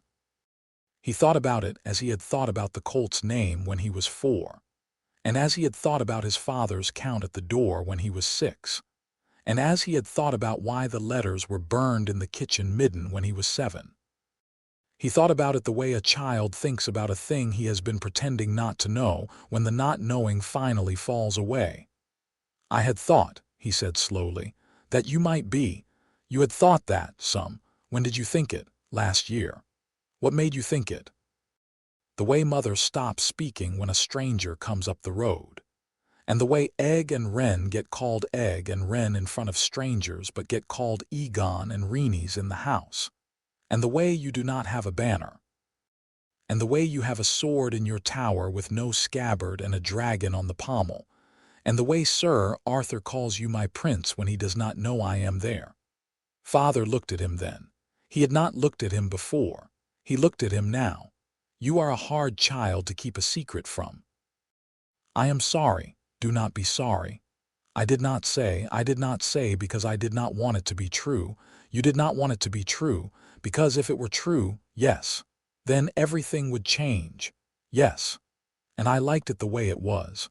I know, I liked it the way it was too. They stood at the tree. The wind, which had been small, picked up. It moved the red leaves of the heart tree above them. The leaves whispered. Jon had been told by Howland Reed 2 summers ago that in the north the leaves whispered louder. Jon did not know if this was true. He thought, looking up at the leaves now, that they were loud enough. "There is one thing," Jon said. "Tell me. Why is Mother quiet now?" Father did not answer immediately. He took his hand off the bark. He put his hand on Jon's shoulder. He left it there. Because she always knew Jon. She always knew this day was coming. Knowing is heavier than not knowing. You will see in time what knowing weighs. Your mother has been carrying it for 10 years. She did not put it down when you were born. She put one part of it down and picked another part up. She is quieter because the second part is heavier than the first. Will it ever be lighter? Yes, when you can carry some of it, will I be able to? Yes, we will give it to you in pieces, not all at once. Today is a piece. What piece? The piece called "This is your name." And the next piece will be in a year when you are 10. We will give you the piece called "This is what your name means." And the piece after that will be in 2 years, at 11. At 11. The piece called "This is what we will do with your name," and after we will see. Jon thought, "Father, yes, you said Rhaenys was told at 9. What was Rhaenys' piece at 9? The piece called, 'Your father was a prince.' Why was that a different piece from mine? Because Rhaenys' father was a prince and is one and has been one all her life. There was nothing in Rhaenys' piece that asked her to do anything but know. Your piece asks you to know, and also to decide eventually what you are going to do with the knowing. Rhaenys is a princess. You are something else. What am I? Something we do not yet have a word for." Jon looked up at his father. "Father, yes. Am I going to be a king?" Father did not look away. "If the realm wills it, not before. And if I do not want to be, then you will not be. And if the realm wills it and I do not want to be, then we will speak. You and I and your mother and Lady Mother and Egg and Wren and all the others. We will speak it through. There is no king on this earth, Jon, who is one without speaking it through with someone first. You will have us. You will always have us. Even Egg. Even Egg. He is older. He is older. The order of birth is one piece. There are other pieces. Egg knows them. Egg has known them since the year of the war. Egg is your brother. Egg will not be the kind of brother who..." He stopped. He stopped because he had been about to use a word he did not want to use about his uncle Viserys, who would, when he was older and Jon and he met, prove to be the kind of brother that Aegon was not. He did not yet know Jon would meet Viserys. He did not yet know what Viserys would become. He had not yet had reports from the free cities. He stopped the sentence because the sentence was older than 9 years and he was speaking to a boy of 9. "Egg is your brother," he said again. "Believe that. Hold to that. Whatever else this day brings you, hold to that." "I will." "Good." They walked back to the hermitage. They walked the path the way they had walked it on the way out, which is to say without speaking. The walk silence was a different silence than it had been an hour before. It had more in it. The wind had picked up a little more, and the brimstone below them was running a little louder than at dawn, and the dust of the path had a smell in it of resin from the small pines that grew between the rocks. At the postern gate, Father stopped. "One more thing today, Jon." "Yes, Father." "You may call yourself whichever name you wish. In the house, with us, you have always been Jon. You may stay Jon. You may, if you wish, ask us to call you Yeharys. We will, if that is what you want. You are the only one in this house who has had a single name all his life, and the only one who has had a name no one questioned. I have had 2 names. Aegon has 2 names. Rhaenys has 2 names. Your mother has had 2. Even Aaliyah. You are the one who has been spared. We will not take that from you. You will choose in your time what you want to be called. We will follow. Do you hear me?" "Yes, Father." "Good." Father went up to the tower. Jon went up to his own chamber. He did not go to the kitchen, though it was nearly the dinner hour. He went up the stair to his chamber, and he sat at the small writing desk Aegon had set up for him beside the window, and he opened the leather book Aegon had given him, and he turned to a fresh page. He took the pen and he uncorked the ink. He wrote at the top of the page in his cramped child's hand the word Jon. He looked at the word. He took the pen and he crossed it out lightly with a single line. He wrote beside it the word Ye Harrys. He looked at both words. He took the pen and he crossed the second word out with a line that was no firmer than the first. He wrote, beneath both crossed-out words in larger letters, the letter J. He left it alone. He waited. After a long time he wrote beside the J a second J. The two letters sat on the paper close together, not touching, but close. They were two of the same letter, which was a thing he had never seen on the page before. He liked it. He did not know yet what he was going to do with it. He liked it enough to leave it there. He closed the book. He went down to dinner. At dinner, he sat in his usual place between Lyanna and Rhaenys.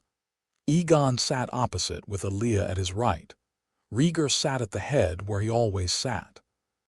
The Kingsguard were not at dinner.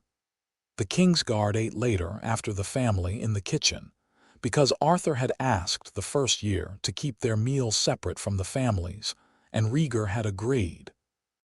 The dinner that night was a Dornish lamb stew Rosamund had made because Alia liked it on the day before the new moon, and there was bread, and there was a small bowl of olives, and there was a flagon of watered red wine. Lyanna looked at Jon. Jon looked at her. She put her hand on his under the table. She did not squeeze it. She rested her hand on his hand. She did not look at him after that. She looked at Aegon and asked him about the morning's practice. Jon ate. He was hungry. He had not known he was hungry until he had begun. He ate 2 bowls of the stew. He ate a heel of bread. He ate 3 of the olives, which was a number larger than usual, because Rhaenys had, with the small generous look she gave him when she was watching for him to do something, slid 3 from her own bowl to his. After dinner, he went up to his chamber. He undressed and got into bed. He pulled the wool over himself. He lay with his face turned toward the window, which was a slit window with an oiled cloth pane, and the light of the lamp in the corridor came through the cracks of the door behind him and made a faint pale line on the wool by his cheek. He thought. He thought of his name.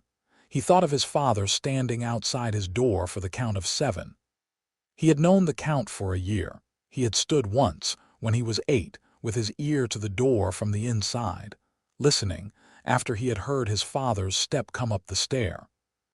He had counted with his father, breath for breath, on the other side of the wood. He had not told his father he knew. He thought of this now, and he thought that his father had been standing outside Jon's door for years, and the door had been called Jon, and his father had been counting, and the count had been the thing that had made his father a father instead of a prince. He thought that he could keep being Jon if he wanted. He thought that he could keep being Jon and also, in the second J he had written beside the first, be the other thing too, and that no one would ever ask him to choose because his father had told him so, in the road by the postern gate. He thought that this was a great deal of weight. He thought then of a thing his father had said. Knowing is heavier than not knowing, he thought. I know now. The weight is on me too, he thought. I will carry it. He thought this not with the named weight of a decision, but with the absolute interest of a child who is being given a thing he has been pretending not to know existed. He carried it for 1 breath. He carried it for 2. He carried it for a 3rd, and the 3rd breath had a quaver in it. He turned his face into the wool. He slept. Chapter 5. The Prince of Dorne Doran Martell did not enjoy travel. He had not enjoyed it at 12, when his mother had taken him to Oldtown for an audience with the High Septon. He had not enjoyed it at 21, when he had ridden to Norvos to marry Malario. He enjoyed it less at 48, with the gout in his right knee and the gout in his left foot, and the slow shifting pain in his hips that the Meister at the Water Gardens had attributed last year to a humor, and that Doran had attributed to the years. He had nevertheless made the ride to the hermitage 4 times. This was the 5th. He had a covered litter borne by 8 men on mountain roads where 8 men can barely turn the litter around. The men were Areo Hata's choice, all of them. Areo himself walked beside the litter. The litter creaked. The wood was olive and had been waxed that morning at the last way station, and would need waxing again before the descent. Doran rode the creaking with the small, still attention of a man who has decided not to fight what he can do nothing about. He arrived at the hermitage at sunset. Rhaegar met him at the gate. Rhaegar had grown into the older man Doran had expected him to be. The silver hair had not all stayed silver. There was a streak of true white at the left temple, where the breastplate had once split, and the face had narrowed, and there was a set in the shoulders that had not been there at Harrenhal. The voice when he spoke was the same. The voice had always been the surprise of him. The voice had not aged. "Your Grace," Rhaegar said, "I am sorry for the road. The road is sorry for itself. Will you take wine?" "I will take a chair first, the wine after." They moved him into the south solar, where the chair he favored had been set up by the window. Malario had embroidered the cushion for him a decade before, when she had still believed they would have a country together. He sat. Areo Hata took up the doorpost as he always did. Rhaegar sat across from him in the matching chair, and Lyanna entered after the cupbearer with the wine, and Alia entered with a tray of late peaches and almonds, and the 2 queens of the hermitage set down their offerings on the little table between them and sat together on the bench by the wall. Doran took this in. "Alia, brother, you are well." "I am well, Lady Lyanna, my prince." "You will not call me brother then." "I have one brother and his name is Eddard. You I will call my prince if it pleases you. I will call you Doran if you ask me to." "Doran will do." "Then Doran." Doran looked at the 2 of them on the bench. He had wondered at Sunspear and at the Water Gardens both how the 2 of them held the same house. He had asked Alia in the last letter she had sent before he had set out, and Alia had written back, "We hold the house by not asking it to be a court." He had filed the answer. He had not entirely believed it. Sitting in the south solar at the hermitage with the 2 of them on the same bench and the same wine in their cups, he believed it slightly more than he had believed it on the road. "Rhaegar," he said, "Doran, I have come for an answer." "You will have one. You will not give me one tonight. I will give you one the morning of the 3rd day. The 3rd day. The 2nd day is for the children. The 1st day is for you to rest. My knee has been resting in the litter for 4 days. My knee would prefer a meeting. My knee," Rhaegar said evenly, "has been resting for 10 years. Yours can rest one more night." Doran allowed himself the smallest movement of his mouth. It was not a smile. He had not made a true smile since Malario had left, and that had been 7 years ago. But the smallest movement of the mouth was a thing he allowed Rhaegar because Rhaegar had earned it, and not many men in living memory had. "The 3rd day, then," he said. "The 3rd day." The 1st day was as Rhaegar had promised. Doran rested. He rested in the south solar, with the shutters open onto the Brimstone Valley and the wine close to his hand, and a book of Rhoynar histories Alia had pulled from the library for him. He did not read it. He read its margins. The margins had Rhaegar's marginalia in 3 colors of ink, accumulated over a decade, and Doran read the margins the way another man might read a map. The 2nd day was for the children. Aegon came first. Aegon was 13 and was as tall as Rhaegar already, which Doran noted. The silver had taken his hair almost entirely. He had Alia's eyes and Rhaegar's jaw.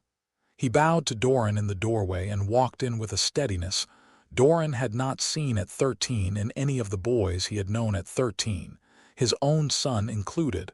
"Uncle, nephew, I am pleased to see you again." You are pleased to see anyone who has news of the world beyond this valley. That is also true. Aegon sat in the chair Rhaegar had used the day before. He sat in it well. He did not lean on the arms. He did not perch. He sat as a young man sits who has been told that the chair is a thing to use and not a thing to settle into. Doran watched him sit, and made a small private note and asked him about his studies. Aegon answered the studies question. He answered it well. He had been reading the histories of Aegon the Conqueror, his namesake, and he had begun to be interested in the period after the conquest, the years when the realm had to be administered and not merely won. He spoke of taxes. He spoke of marriages. He spoke of the early wardens and of the slow integration of the Stormlands into the new fiscal order, and of the dragon's difficulty with stone keeps that had been built before fire was a consideration. Doran listened. When Aegon was finished, Doran said, "When you are 17, you will marry your Aunt Daenerys." Aegon did not move. "Your father has told you this. My father has spoken of it. And you. And I have not yet met my aunt. You will meet her at 16. You will marry her at 17. The match is the spine of the alliance we will, in another year, begin to assemble openly. Your aunt is a Targaryen of the unsundered line. Your brother is a Targaryen with Stark blood. You stand between them. You hold the realm in the middle. Do you understand?" "I understand." "You will not marry for love. My father did. It nearly cost us the realm. It nearly cost us several realms. You have learned the lesson without paying the tuition. Be grateful." "I am, uncle. Are you?" "I will be when I have met her." Doran allowed his mouth the second small movement of the visit. He gestured Aegon out, and Aegon rose, and Aegon left, and the door shut behind him with a click that Doran heard with appreciation. Aegon shut doors carefully. Aegon's father shut doors carefully. The Hermitage was a place where doors did not slam. Doran approved. Rhaenys came next. She was 16 now and was the most Dornish-looking of all of them, with her mother's olive skin and the long, curling Targaryen martel hair that had given Aelia trouble at her age and gave Rhaenys none. She kissed Doran on both cheeks and sat where Aegon had sat. She told him about her gardens. She told him about her painting. She told him, with the small bright laugh that was Aelia's laugh of 20 years ago, about Lyanna having taught her to ride astride this winter, against the wishes of every Dornish hand in the household, and against Doran's own brother Oberyn's belief that astride was for men. Doran did not laugh. He listened. He liked it. He told her that he had decided she would have the small sand sept of her ancestors as a wedding gift when the time came. "And whom shall I be wedded to, uncle? It is being worked on. It is always being worked on. It will continue to be worked on. Do not concern yourself. I will concern myself. It is my wedding. It is your alliance. The wedding is the smaller half. In Dorne the wedding is the larger half. In Dorne, we are not in Dorne. We are in the Red Mountains, which the maps call Dorne and which the realm calls something else, and your father is a Targaryen, and you will be married in part to Dorne, and in part to whichever of the realm we are buying that month. Do not concern yourself." She held his eye. "Uncle, niece. You loved Aunt Malario." "I did." And what? And was the wedding the larger half or the smaller?" Doran did not answer for a moment. "The wedding was the smaller half," he said. "I will tell you a truth I do not tell often.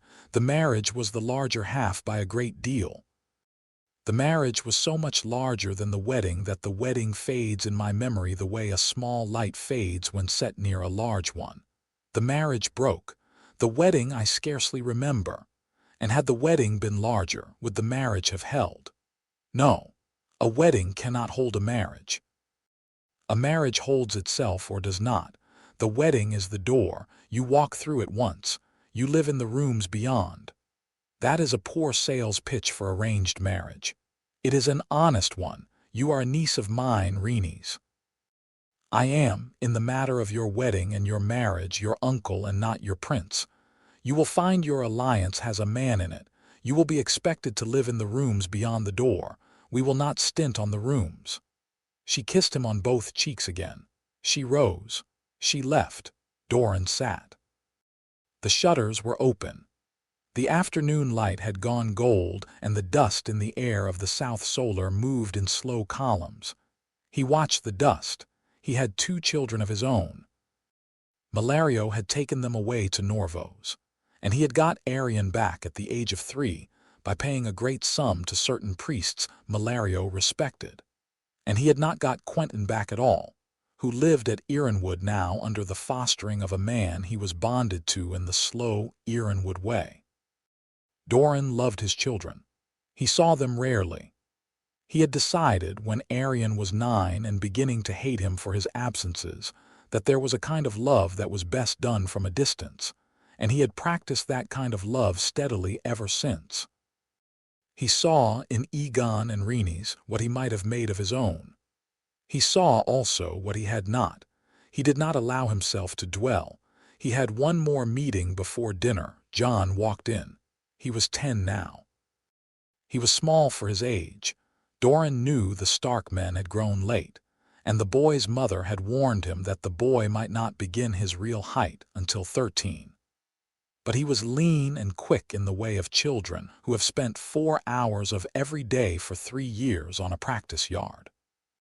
He had the dark Stark hair and the Stark long face and gray eyes that did not look anywhere except where they were looking. He bowed in the doorway. He came in. He sat in the chair Egon and Rhaenys had sat in, and he sat in it in a way Doran liked very much. "Jon, my prince, Doran, Doran. How are your studies?" "They are well, my prince, Doran. They are well, Doran." "What are you studying?"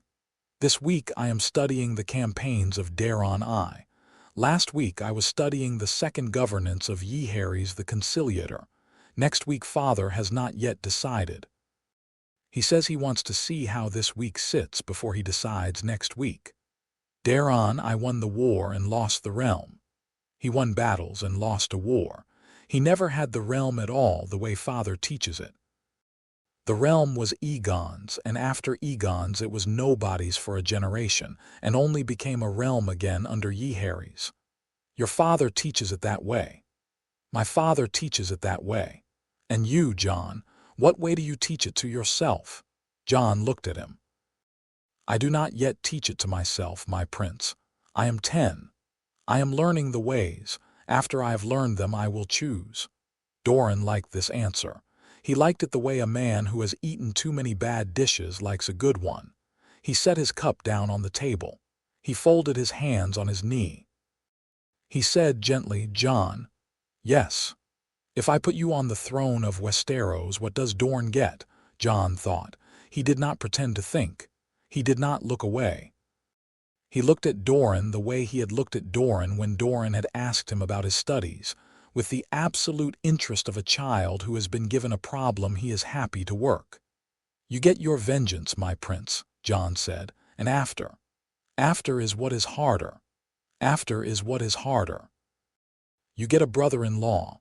Yes, you get a son-in-law if Egon weds my aunt and I in time wed your daughter. That is a marriage your father has not promised me. It is a marriage you would like. I would not refuse it if it served. Continue.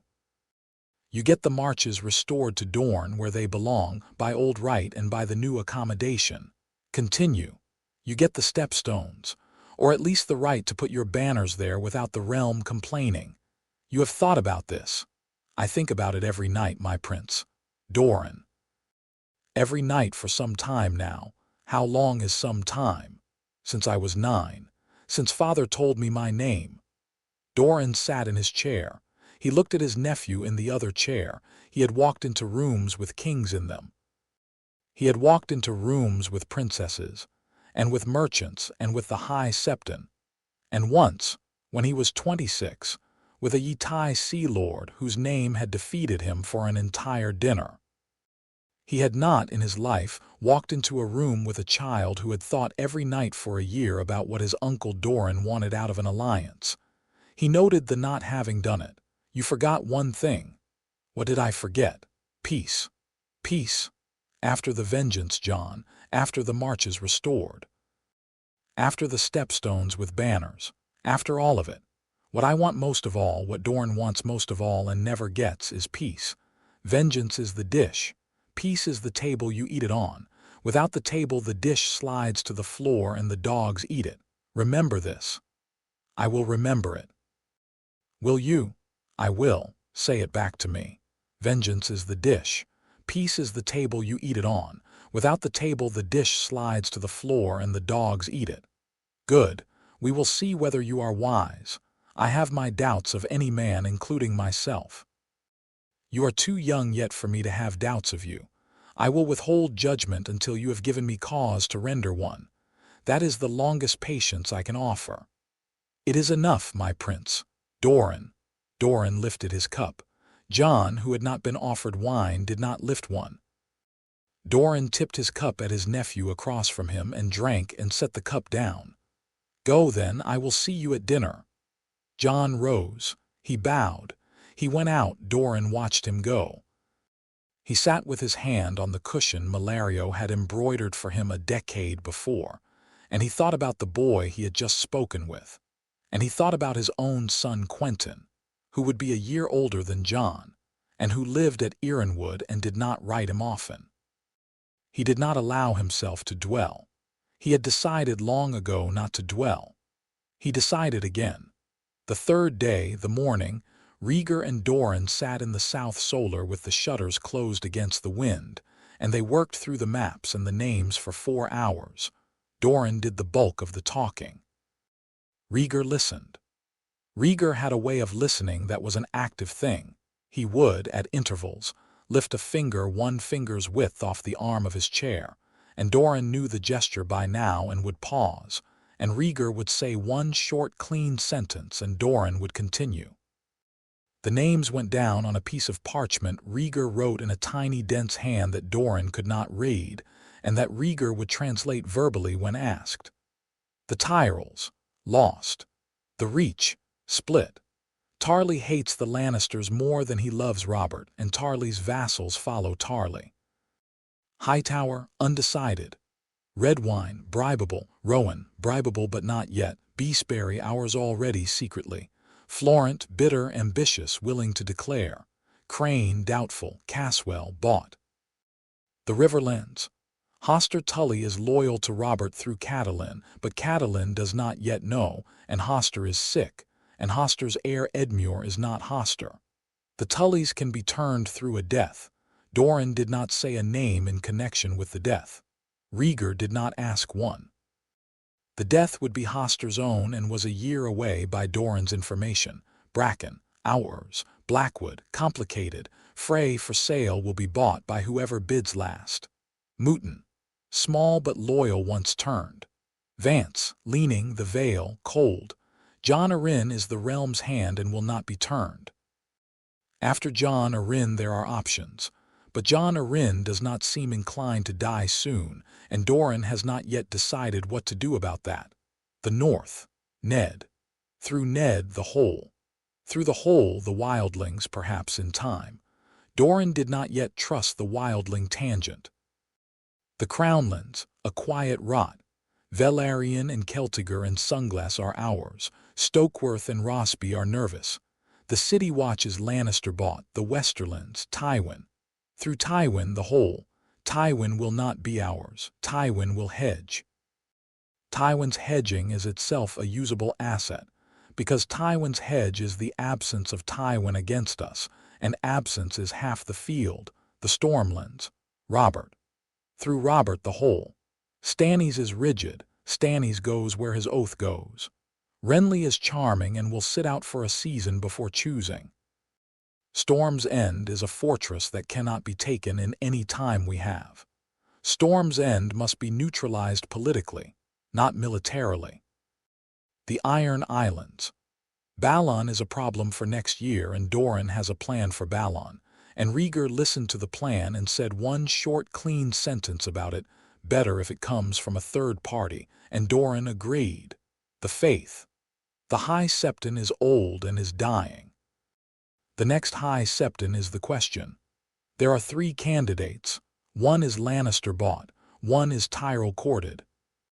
One is independent and is called the Hermit of Pharaohs, a most devout who has not been to King's Landing in 20 years and who has been reading in his keep the histories of Meager's 2 queens. The Hermit of Pharaohs is the candidate. And how do we make him High Septon? We do not. We do not need to. We need only that he be available to be made High Septon by the faith itself when the current one dies. We provide the road. We do not push him down it. Rhaegar lifted his finger. How? By making sure the other 2 candidates die first. Rhaegar lowered his finger. He did not speak. He inclined his head. He picked up the pen and made a note in the dense hand. They worked on. By the noon bell they had the shape of a coalition. They had houses by name. They had specific gold figures Doran had committed to and specific gold figures Doran had not committed to. They had the question of when. When, Rhaegar said. 2 years. 2. By then Hoster Tully will be dead and the Riverlands will be open. By then the High Septon will be dead or close to it. By then Jon will be 12. 12. 12 is the age at which the boy kings of Valyria were crowned. There is precedent. In the histories your son has been reading. He will not need precedent, but it will not hurt him to have it. 12 is a year ahead of when the realm would be ready to crown a Targaryen on its own. We must move ahead of the realm by a year. We must give the realm the boy before the realm has decided it wants one. It might still reject him. It will, half of it. The half that does not reject him will be enough. We do not need the realm. We need a coalition large enough to hold half the realm in fact and to claim the other half by right. Then we wait. And in the meantime, your son trains, your son meets bannermen, your son learns the names of houses, your son grows 2 more years. 2. Rhaegar. 12. 12. Rhaegar set the pen down. He folded the parchment with the dense notes and he sealed it in a small leather pouch and he put the pouch in the drawer of the desk that locked. He locked the drawer. He turned the key.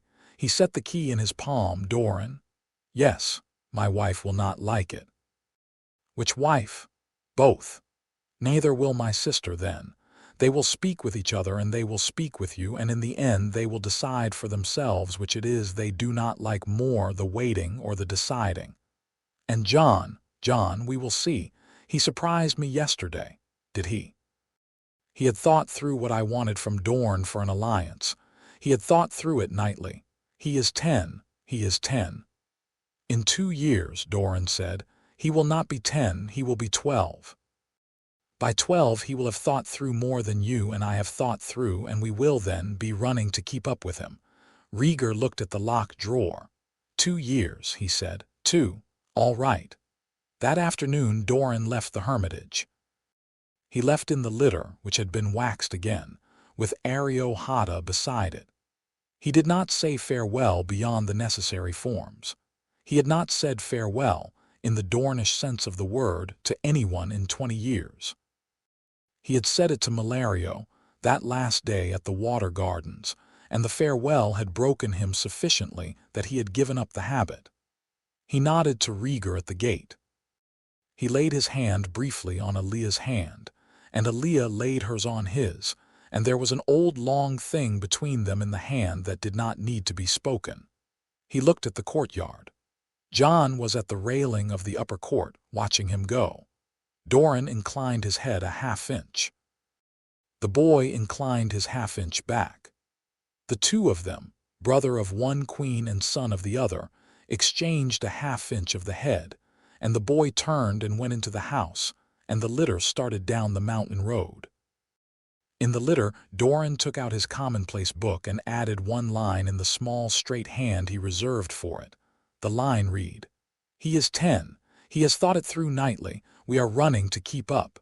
He closed the book. He set it on his lap. He looked at the wall of the litter. He did not allow himself to dwell. Chapter 6. Wolves under one roof. The raven came on a morning when Catelyn had been hoping for a different one. She had been hoping for a raven from Edmure, who had ridden out to inspect the fields beyond the Tumblestone 3 weeks before, and had not yet written. She had not, in 11 years of marriage, been able to teach her brother to write more often than he wished to ride. The bird that came down to the Maester's tower at Winterfell was not a Tully bird. The seal on the small folded letter was dark gray wax stamped in a design Catelyn did not recognize, a three-headed shape that the Maester Luwin examined twice before he turned to his lord. "Not a house I know in current use, my lord." Ned took the letter. "An old one," he said, "my lord." "An old one. I will read it in my solar." "Thank you, Maester." He took the letter and went up. Catelyn watched him go. She did not follow. She had not in 11 years followed her husband into his solar unbidden. She would not begin today. Ned did not come down for dinner. He came down for breakfast the next morning, and he had the small gray look in his face that he had worn the autumn. She had nearly died of Rickon 3 years before, and the autumn his father had been burned, and the autumn that came each year in the week of Lyanna's name day. Catelyn had learned the look. She knew not to ask after it. She asked instead about the day's plans. "I ride out today." "Where?" "Wolfswood." "For how long?" 3 weeks, perhaps a moon." "Ned." "Yes." "What is in the Wolfswood for 3 weeks?" "A man I have promised to see." She looked at him. He did not lie often. He did not lie well. The lie sat on him uncomfortably, the way a coat too small sits on a man who has bought it for travel and not for daily wear. She did not press. She had been the wife of Ned Stark for 11 years and a half, and she had learned in the 11th that there were corners of her husband she could not enter, and that the marriage held only because she did not insist on entering them. "Take Rob," she said. "No. Ned, he is 12. He has not ridden with you alone since the spring." "No, Cat, not this ride." "Why?" "Because where I am going 12-year-old boys do not go." She watched him. "Ned." "Yes, whatever it is." "Yes, come back." "I will." He kissed her on the forehead the way he did when he was lying. He kissed her on the mouth, briefly, the way he did when he was not lying. Both kisses were given. She did not know what to do with the combination. She watched him go out and called Rob in, and asked Rob to sit with her over the morning's accounts, and she counted barrels of salt fish until her hands stopped shaking on the quill. Ned rode south for 10 days. He rode with 4 men out of Winterfell: Roderick Castle, Jory Castle, Halley's Malin, and a man Ned had pulled out of the kitchens because the man could ride, and the man could keep his mouth shut. At Moat Cailin he left them all but Halley's. At the Twins he left Halley's with the horses. He paid Walder Frey 3 dragons to ask no questions. Walder, who would have wanted 7, took 3 because Ned's face was not the face one bargained with, and Ned crossed the bridge alone in the gray dusk and rode east into the Riverlands toward an inn at a crossroads called White Willow. Howland Reed met him at White Willow on the 11th night. They embraced the way men embrace who have agreed 11 years ago to never quite let go of each other. Howland was grayer than he had been at the tower. The long Crannog cunning had begun to go to a slow Crannog wisdom that had less laughter in it. "He is upstairs now, in the private room. He has been here 3 nights waiting. He thought you might be slower." "I might have been. Did he bring anyone?" "2. Sir Arthur on the road outside. A second man at the back stair whom you will not see." "Who is the second?" "You will not see him." "Howland." "Ned, you will not see him." Ned looked at his friend. Howland looked back. Ned let it go. He climbed the stairs. The private room at the White Willow Inn was small, with a low ceiling and a fire in a stone grate and a single round table on which a flask of red wine and 2 cups stood. The window had been shuttered against the night. The single candle on the table was a wax one, not a tallow. Howland had laid in for the meeting. Rhaegar was at the table. He stood when Ned came in. He did not extend a hand. He had learned in the years between the tower and now the small care of not extending hands to men who did not wish to take them. Ned looked at him. Rhaegar was grayer. The silver had streaks of true white in it now. He was thinner in the face.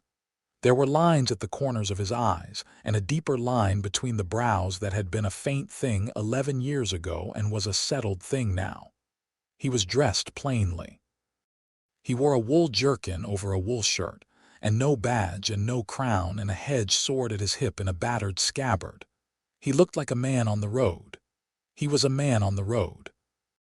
Ned had not in 11 years been able to put it down, the small reflexive surprise that this man, this very man, was a man on a road and not a body in a river. Stark, Targaryen, sit. I will sit. He sat. He took the cup Rhaegar poured for him. He did not drink it. How is she? He said.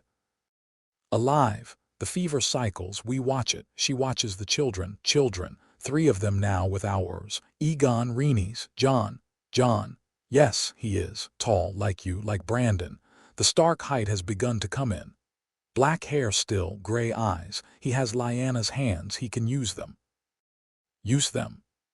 He has been with Sir Arthur and Sir Oswell since he was 6. He is, at 11, a swordsman I would put against a 15-year-old. He is a raider. He has been through the histories of the conquest twice. He is learning the histories of the conciliation now. He speaks High Valyrian. He speaks the bastard Valentine of the merchant houses. He has begun the old tongue. Howland teaches him the names of the trees in the northern catalogue. He knows a heart tree from a soldier pine. He knows the difference between a sentinel and a witch wood. He knows. Ned looked at his cup. He had not, until this moment, allowed himself to imagine the boy. He had pictured him as he had been in the room at the Tower of Joy. A small, dark-haired infant with curled fingers in a wool wrap. The picture had stayed at that size for 11 years, because Ned had insisted, in the locked part of his head where the promise lived, that the picture not grow. The picture had been a stone he had set down. The picture had grown anyway, without his leave. The picture was now a tall, dark-haired boy who could put a 15-year-old in the dust with a wooden sword and could name the trees of the north in the old tongue. The picture was not Ned's to keep small. He asks after his uncle, Rhaegar said. Does he? Often. Lyanna tells him about you. Lyanna tells him you let her win the first horse race, you raced together. Lyanna tells him you used to ride out on the Wolfswood Road and lie on your back in the snow and watch the sky go dark, and that the snow under your back made a shape like a man, and that the shape was always you, because the rest of you got up afterward and the shape stayed. She remembers. She remembers all of it. And he wants to meet you. He has wanted to for 2 years. He is patient. We have asked him to be patient. He is. Ned took a slow breath. He set down the cup he had not drunk from. Why now? Rhaegar did not look away. Because in a year I am going to put a crown on his head. And before I do, you should meet him. Before I do, you should have time to decide whether what I am going to do has the North in it. I will not move without the North. If the North is not with us, I will wait. I will wait 5 years if I must. But I will not wait forever, and I will not move without you, and the only way I will know whether you are with us is for you to come and see what is at the hermitage and decide. Decide for yourself, not for me, not for her, for yourself and for the North which you serve. A year. Maybe less, we are moving. And if I say no, then I will wait and Lyanna will write to you and we will speak again in 5 years. The realm will be different by then. Possibly worse for us, possibly better. I will accept what comes, and the boy will grow. He will grow whether I crown him or not. Ned looked at his cup. He picked it up. He drank. The wine was Dornish, the heavy kind, and it sat in the back of his throat like the smell of a kitchen at home. Where is she? 3 days' ride south. I will take you. We can leave at dawn. At dawn. At dawn. They left at dawn. They rode south through the riverlands and into the Vale of Acorns and through it. And on the third afternoon, they came up a path between rocks Ned would not have known was a path, and they came out on a high ridge above a valley. And below them in the valley was a small red stone keep with green tile roofs and a courtyard and a garden against the south wall. That, yes, the hermitage, the hermitage. They rode down. The gate was open. The household had been told. There were two boys on the inner courtyard, sparring with wasters. They stopped when the gate was opened. The older boy, who was a head taller than the younger, set his waster down and walked toward the gate with the easy ground-eating step of a young man who has been told to take his time. He had silvered hair and a long jaw. He bowed at Ned. "My Lord Stark, Prince Aegon. Father wrote you a letter, he did. Then welcome. There is bread in the kitchen if you have hunger. We will see to the horses. My uncle will want to greet you himself, but it will take him a few minutes. There is something he is finishing." "What is he finishing?" "He is teaching my brother an old tongue stem he has not yet learned. He says he will not leave the stem half-taught. And your brother," "My brother is the one who asked. He will not leave the stem half-learned either. Two of a kind in this matter. Please." Ned looked at the younger boy on the yard. The younger one on the yard had set his waster down beside Aegon's. He stood in the dust with his hands at his sides. He was not yet up to the height Aegon had described. 11 was 11, but he was lean and straight and dark-haired, and even from 40 paces Ned could see that the long Stark face had come down through Lyanna's into his nephew with very little dilution. His nephew looked at him. He did not bow. He did not move. He looked.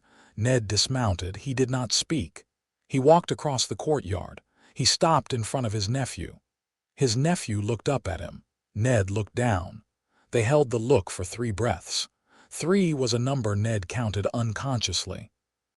He had counted 3 in his head the morning he had first held Robb at 6 hours old, and again with Sansa, and again with Bran, and again with Rickon. The 4th child of his he was meeting was the 4th child of Lyanna's. The number was the same. The number had not waited 11 years. The number had been waiting for Ned to find him. "Jon, uncle," the boy bowed. Ned bent. He laid his palm briefly against the back of his nephew's head. "You have your mother's hair," Ned said. "She tells me. She says you have it too. Mine has begun to gray. Hers also at the temples. She is shorter than I am now. You are not Stark height. Not yet. It comes. That is what she says." Ned could not in that moment speak further. He took his hand off his nephew's head and stood up to his full height. He looked at Aegon.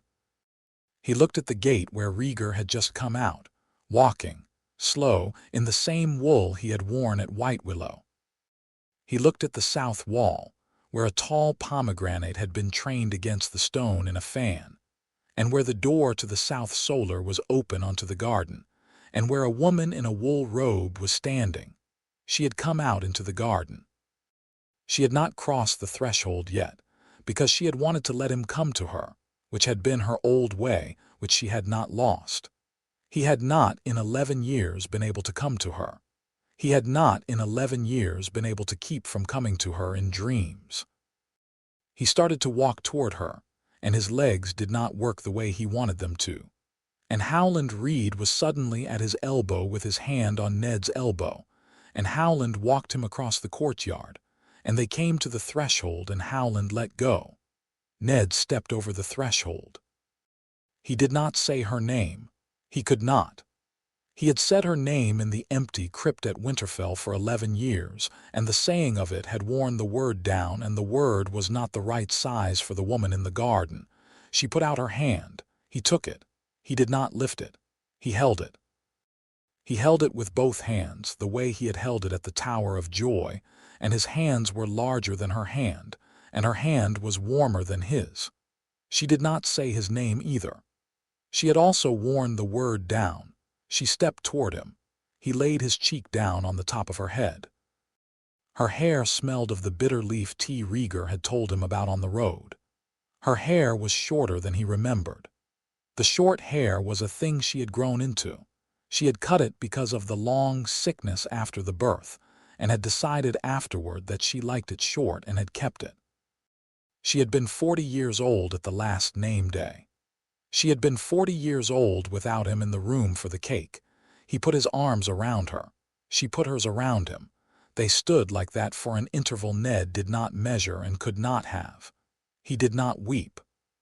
He had wept all of it already in the crypt into the stones. The stones had taken his weeping and given him back in exchange the patience to one day stand in a garden with his sister in his arms.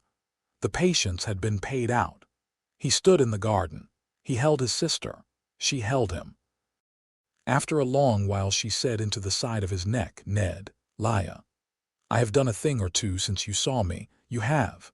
I have made you an uncle 4 times over. You have. I have made you a brother-in-law once. You have. Don't say once, all right. Say twice. You always had 2 brothers. You have 2 again this way. He is yours, Ned, in this thing, if you will let him be. He needs another.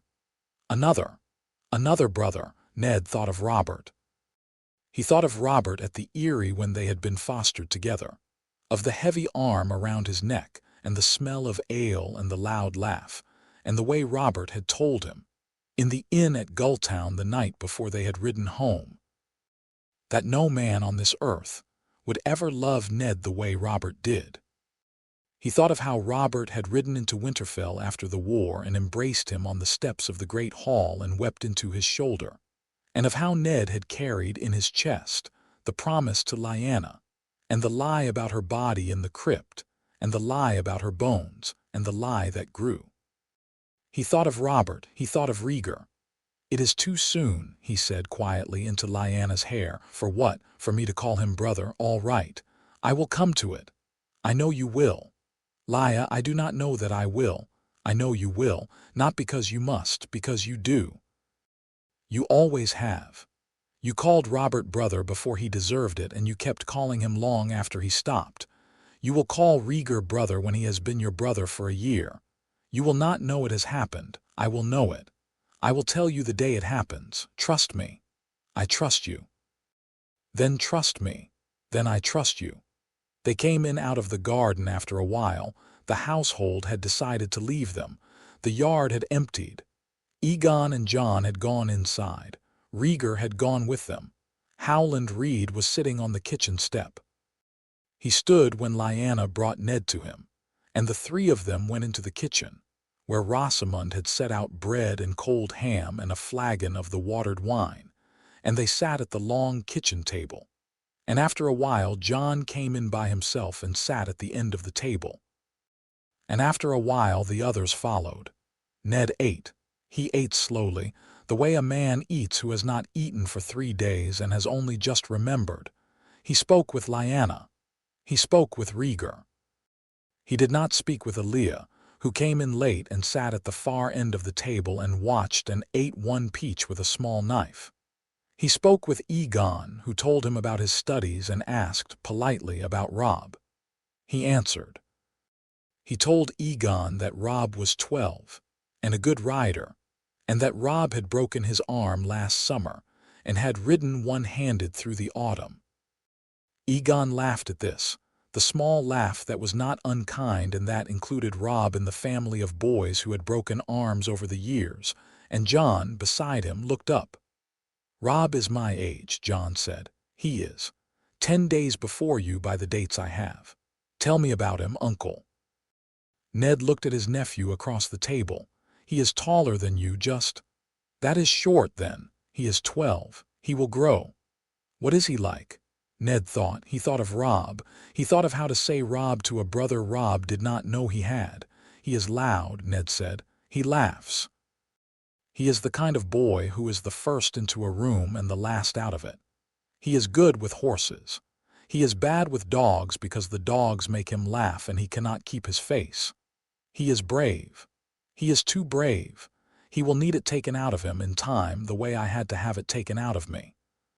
He is loyal. He is more loyal than is wise sometimes. Is he kind? He is kind. He is kind in a Tully way, which is louder than the Stark way, and he is kind in a Stark way also, which is quieter. Will I meet him? Yes. When? Sooner than I had thought this morning. Later than your mother would like. I will bring him south when the time comes for the thing your father has not yet told me he intends, but which I am here to be told. We will see. Jon nodded once. The nod was solemn and slightly too old for him. Ned watched his nephew nod at him across the table, and thought, with a quiet that had no surprise in it, that he was sitting at a table with a boy who was going to be a king and was 11 years old, and that the boy was looking at him as Lyanna had looked at him at the same age, with the absolute interest of a child who has been told that this man at the head of the family is to be trusted, and who has decided without ceremony to trust him. "All right," Jon said. "All right what? All right, you can be my uncle." Ned, who had not laughed in 9 days, laughed. The laugh came out small. It came out the way a thing comes out of a closed jar when the jar is at last opened. Lyanna heard it, 3 places down the table, and put her hand over her mouth. And Rhaegar, who had not heard Ned laugh in life, ever, looked across the table at his wife's brother with the slow recognition of a man who has just been shown a thing he had not known he needed to see. The named emotion of the day, the one Ned had not had a word for at the Tower and had not had a word for in 11 years, found, in the slight raising of his cheek as the laugh worked its way out of him, the word it had been looking for. He was a brother again. Both of his brothers were in the room. One was dead, and was in his chest where the dead brother lived. The other was a king in the body of an 11-year-old, eating ham at the end of a kitchen table in a Dornish keep no map showed. The North, he thought, will come.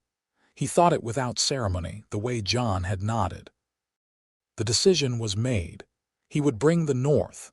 He looked down the table at Rhaegar Targaryen. Rhaegar inclined his head a half-inch.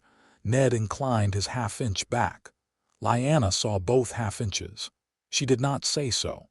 She would tell Ned in 11 years that she had seen them. He would then remember and would understand late what it had meant. For now he ate his ham. Chapter 7. The council, the long table in the South Solar, had been built for 6, and now seated 13. 2 carpenters from the village had come up the road 3 days before with new boards, and had extended the table by an armspan at each end. The benches had been brought in from the kitchen, and supplemented with the chair from Rhaegar's tower library, and the chair from Lyanna's chamber, and the cushioned bench from the South Solar window, which Doran was sitting on because the cushioned bench was the only seat in the room that did not hurt his knee. Rhaegar stood at the head. He stood because at this council standing was a way of speaking before he had spoken. He set both his palms on the table. He waited until the room had quieted. Then he sat.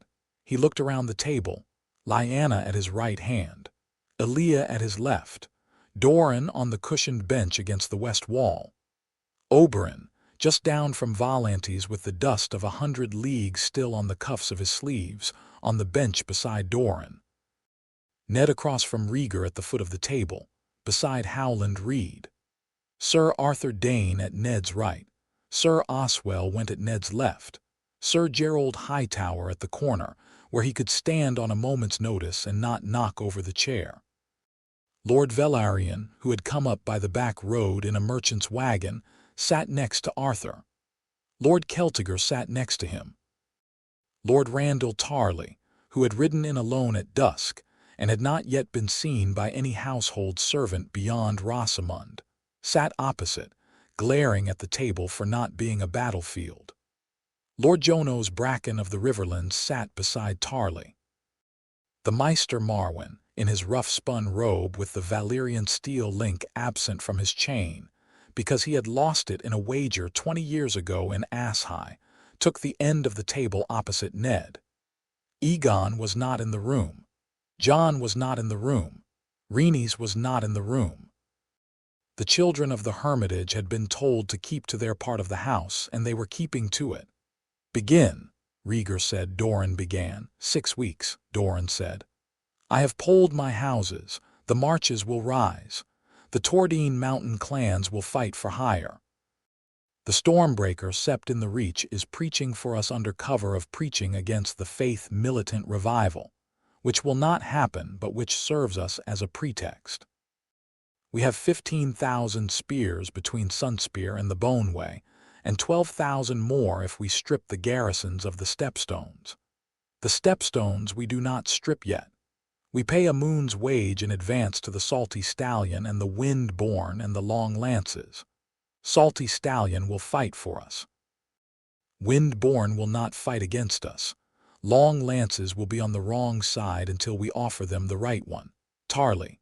Tarly looked up. You bring 2,000 foot, 500 horse, 600 archers, the finest in the Reach. I do not bring Hightower. I do not bring Redwine. I do not bring Mace Tyrell, who is asleep at his own table and does not know. I bring my house and the houses that follow my house, and that is what I bring. If you ask for more, I will lie to you. I will not begin the alliance with a lie.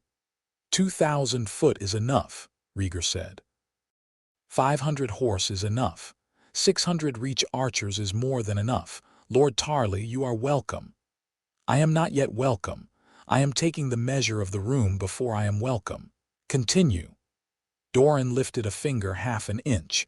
Lord Velaryon took it as his signal. Driftmark, Velaryon said. 50 ships in the strait within the moon. 20 under merchant colors, which we will switch when we come within sight of Crackclaw Point.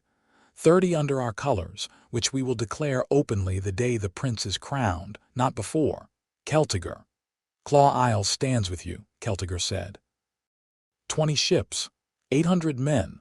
Old loyalists, my prince, they have not been waiting for me to ask, they have been waiting for you to ask. They are asked, Rhaegar said. Bracken stirred. The Riverlands, Bracken said. Stone hedge stands. Half the lords of the Trident will stand with me if I declare. Hoster Tully is dying 3 months by his Meister. He will not declare before he dies. Edmure will declare for whoever Catelyn tells him to declare for, and Catelyn will declare for whoever her husband tells her to declare for. And we have, he gestured at Ned, the husband. The Tully banners will be ours on Hoster's death. The fray will be ours on the day they think we are winning and not before. The fray will be ours always too late to matter, Oberyn said. Plan around them. We plan around them, Doran said. Bracken, the Blackwoods, the Blackwoods. Bracken said, with the small bared teeth look that all Brackens reserved for the word Blackwood, will declare against us if we declare without them, and for us if we declare with them. Tyto's Blackwood is sour, ill, and devout. He will follow a Targaryen with Stark blood. He will not follow Robert. He will, if asked correctly, lead his banners in our column. Asking correctly will require me to go to Raventree Hall in person and to eat a meal with the man under his weirwood. I will do it. I would rather lose a finger. Lose the finger, Doran said. Ned.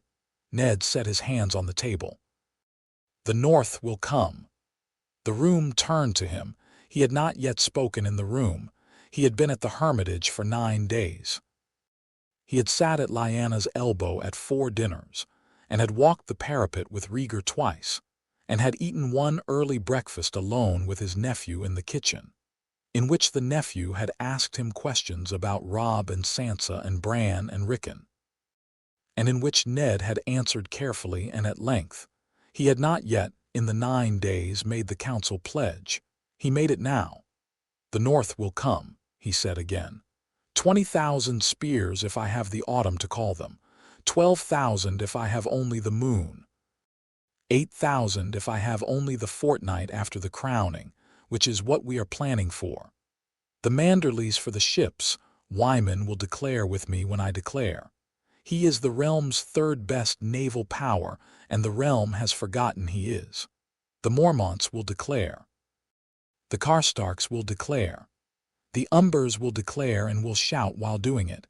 The Glovers will declare. The Boltons will declare, because the Boltons declare when they smell which way the wind is going, and the wind will be going our way by then.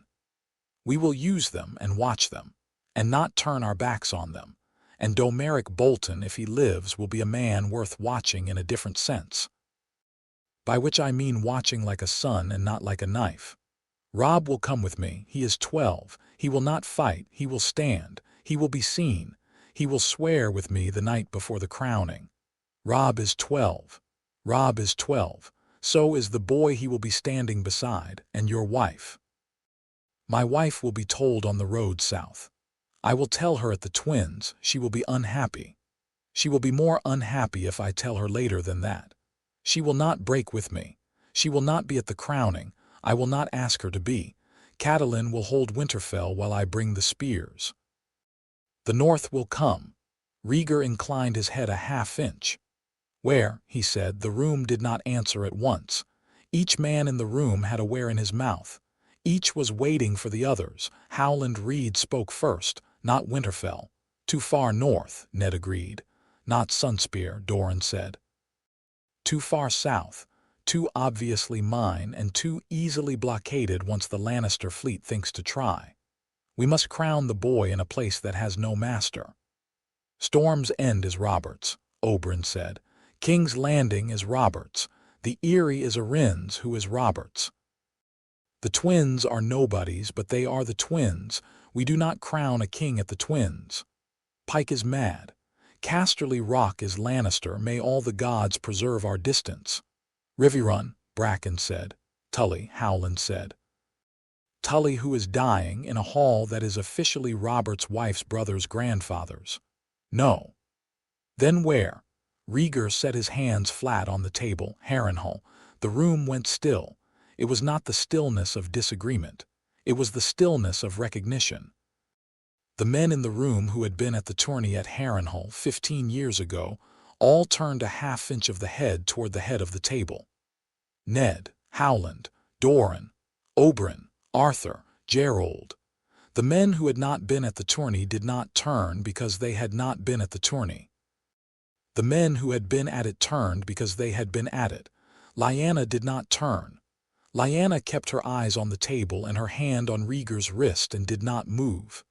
Harrenhal, Doran said quietly. Harrenhal, my prince. I know. It is a ruin. It is the largest covered space in the Riverlands. It has stood in some form for 300 years.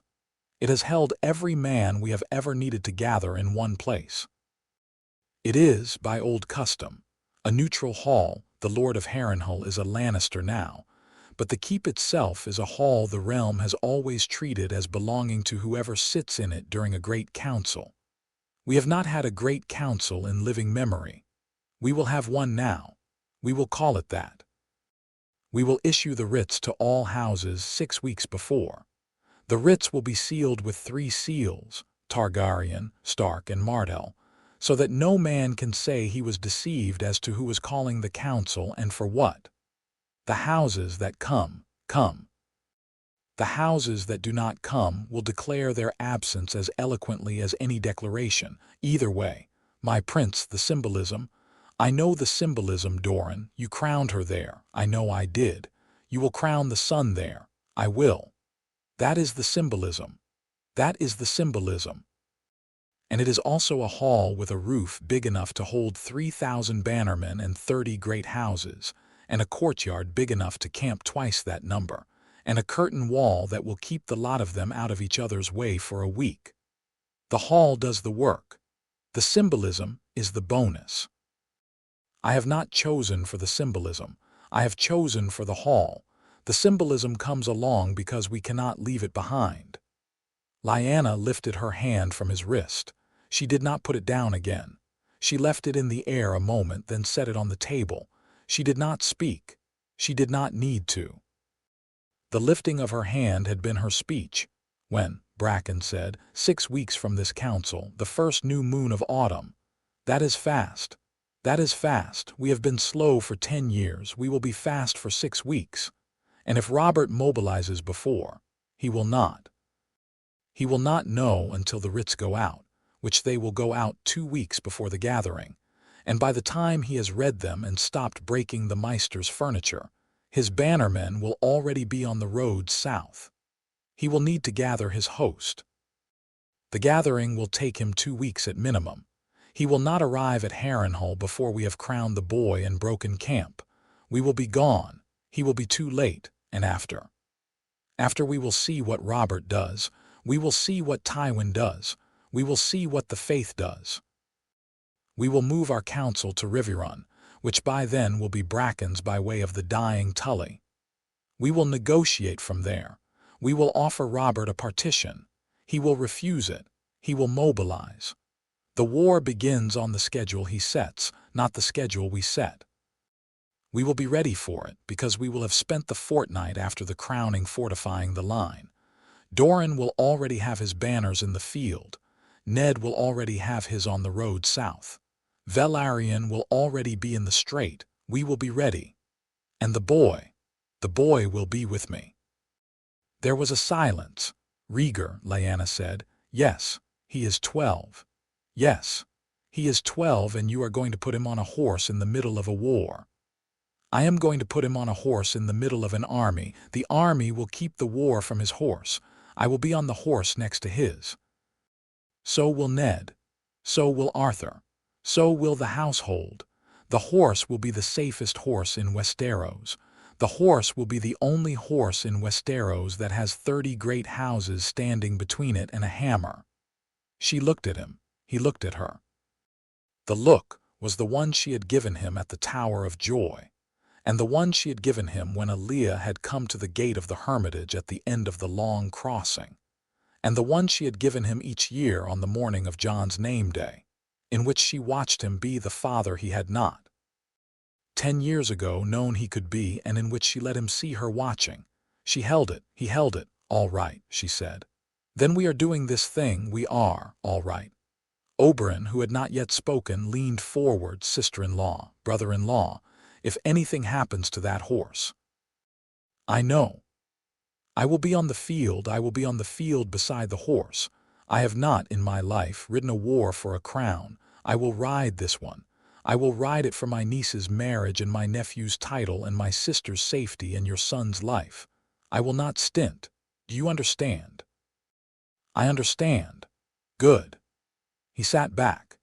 He took a peach from the bowl in the center of the table and bit into it, and ate it slowly while looking at Tarly across the table, and Tarly looked back at him with the small distaste that Tarly reserved for Dornishmen eating peaches at councils. They held the look. Tarly broke first, looking down at the table. Oberyn smiled. "The crown," Rhaegar said, "the crown. It will be a new one, a new one. The Conqueror's was lost at the Trident. My own circlet I have not worn in 11 years. The rubies are with the river. I have commissioned a circlet in Norvos, through Malario's people. It is of dark Valyrian steel chased with weirwood, 3 dragon heads on a band, and at the front a single-shaped piece of weirwood where the iron rim of the realm's old crown would have set a stone. The dragon and the heart tree. The Targaryen and the Stark, the ice and the fire.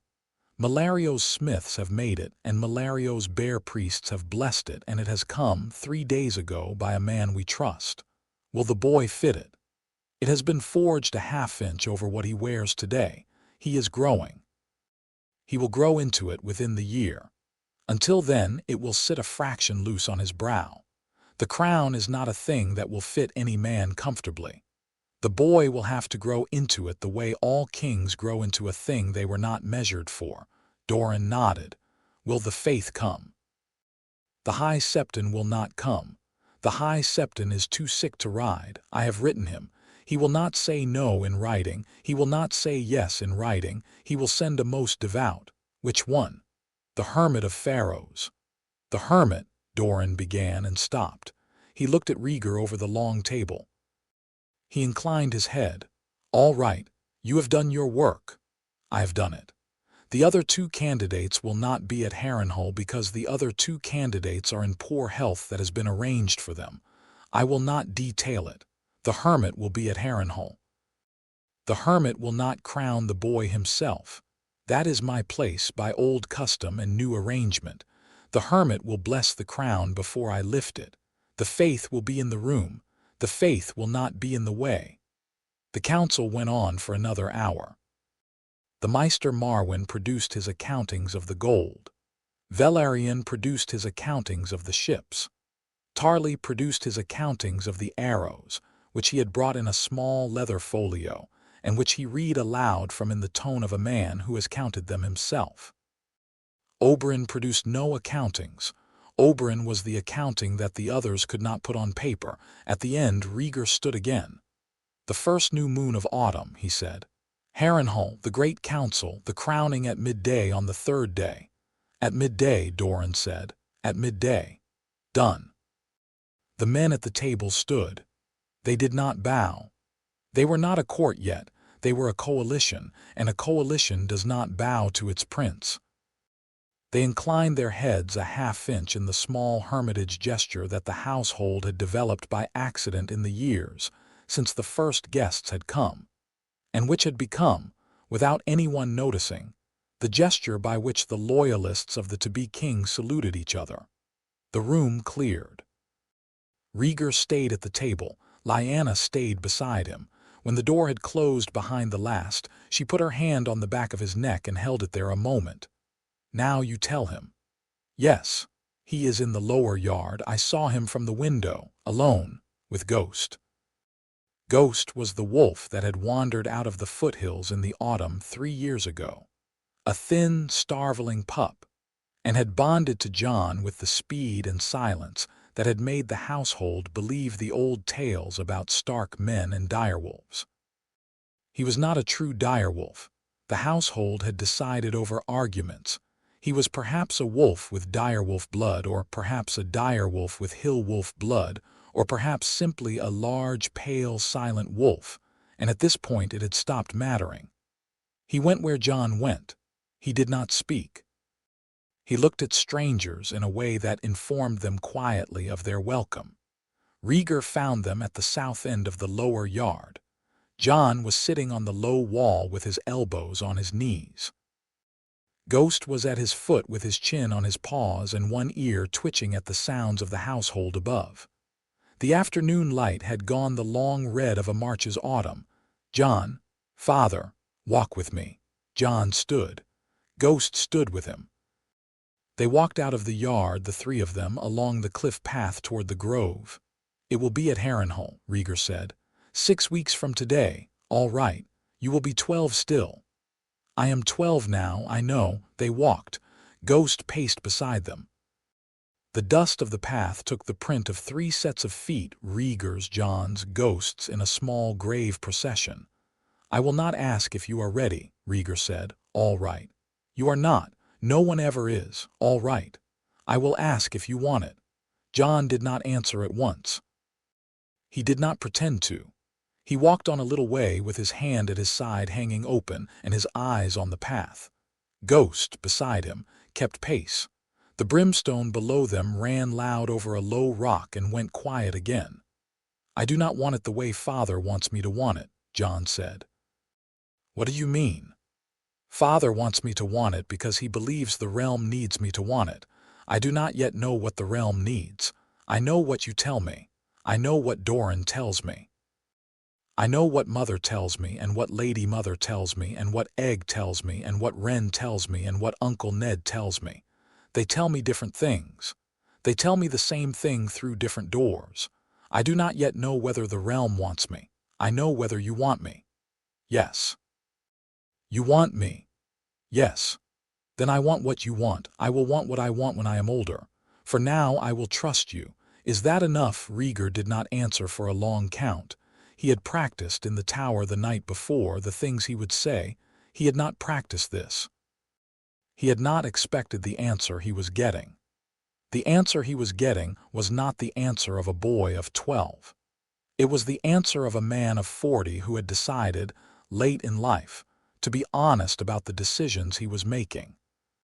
It was, in part, the answer Rhaegar had given to Howland Reed in the Reed hut after the Trident, when Howland had asked him if he was still certain there was a singer.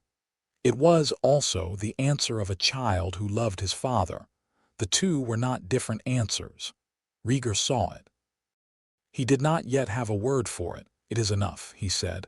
"Then 6 weeks, 6 weeks, and then Harrenhal, and then Harrenhal.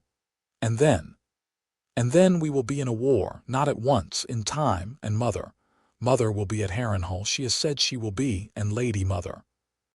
Lady Mother also, and Egg, and Wren, all of us, all of us." Jon stopped walking. He did not turn to face his father. He looked at the heart tree 50 paces ahead where the path opened into the grove. He looked at the small red leaves of the heart tree against the long red sky. "Father." "Yes." "I know nothing of being a king. I know you do not, but I will learn. I know you will, all right." Ghost at Jon's foot lifted his head and looked up at Rhaegar. The wolf's eyes were red the color of the leaves. They held a moment. The wolf lowered his head. Jon walked on. Rhaegar followed. They went together to the heart tree. They sat. They did not speak. The sun went down behind them. The leaves whispered. After a long while they got up and went back along the cliff path and entered the hermitage by the lower postern and came up the stair and went in to dinner. At dinner Jon ate a great deal. He ate 3 bowls of the stew Rosamund had made. He ate the heel of the bread. He ate 4 olives from his bowl, and Rhaenys did not slide him hers because he did not need them. He looked, sitting between Lyanna and Rhaenys at the table, like a boy who had been very hungry all day and had only just remembered. Rhaegar watched him eat, he thought. He will eat the realm the same way. Not because he wants to, because he is hungry, he thought. I have done a thing. He did not name the thing. He poured himself another half-cup of the watered wine and drank it slowly, and listened to Lyanna laughing at something Oberyn had said at the foot of the table, and watched his son drink his bitter-leaf tea instead of the wine, and Ghost asleep under the table with his white head on Jon's foot. And the lamps along the wall burning even, he thought. 6 weeks. He drank the wine. Chapter 8. A king at 12 Harrenhal stood at the head of the lake the way it had stood since Aegon had fired it. Vast, melted, ruined, alive.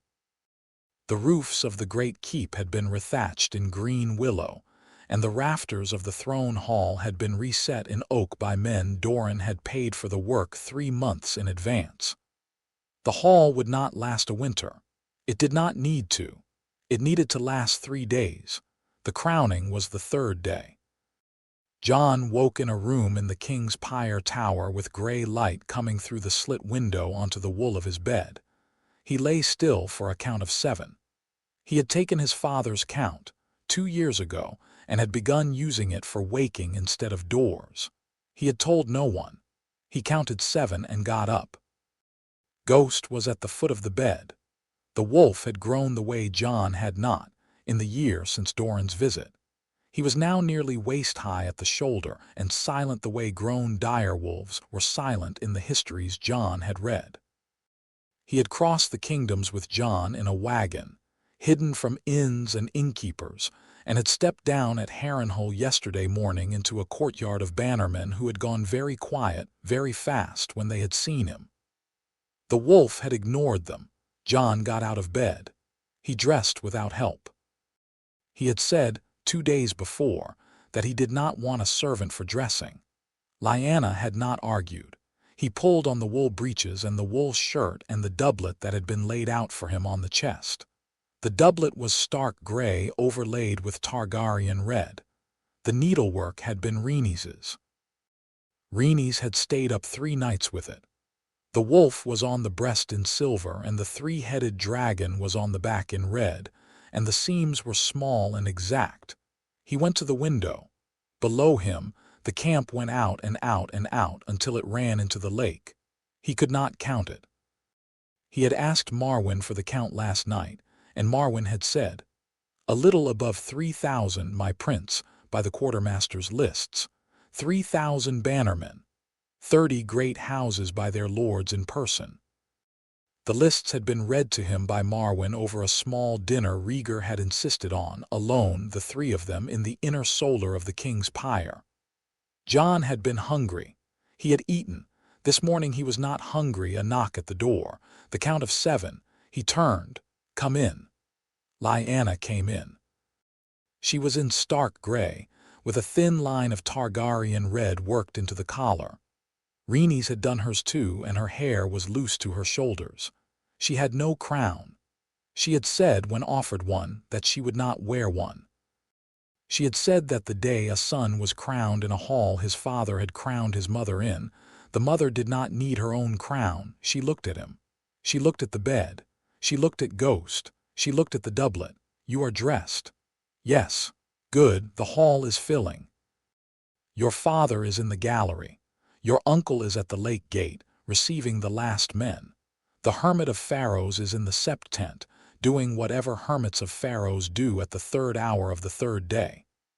Aegon is in the antechamber waiting for you. Rhaenys is with him.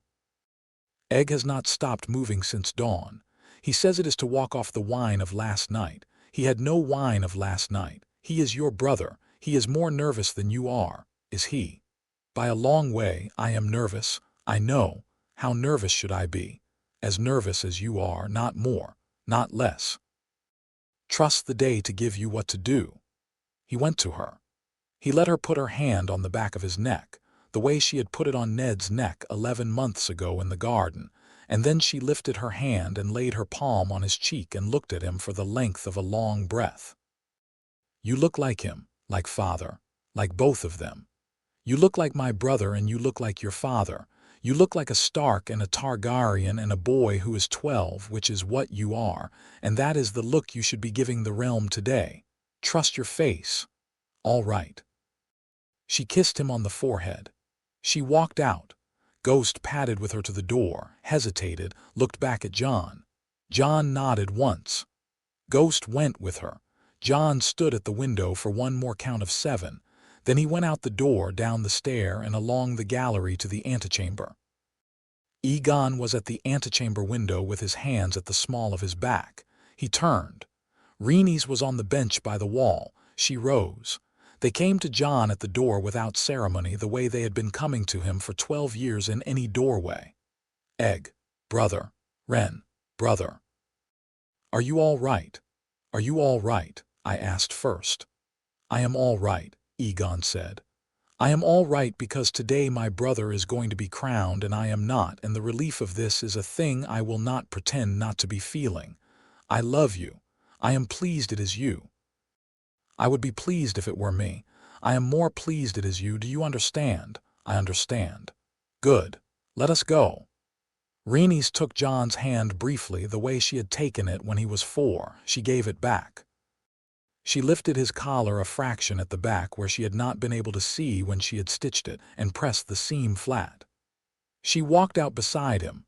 The hall. The hall. It had been swept in the night by 20 men with willow brooms. The floor had been laid with oak boards 3 months ago. The rafters had been reset in oak 6 months ago.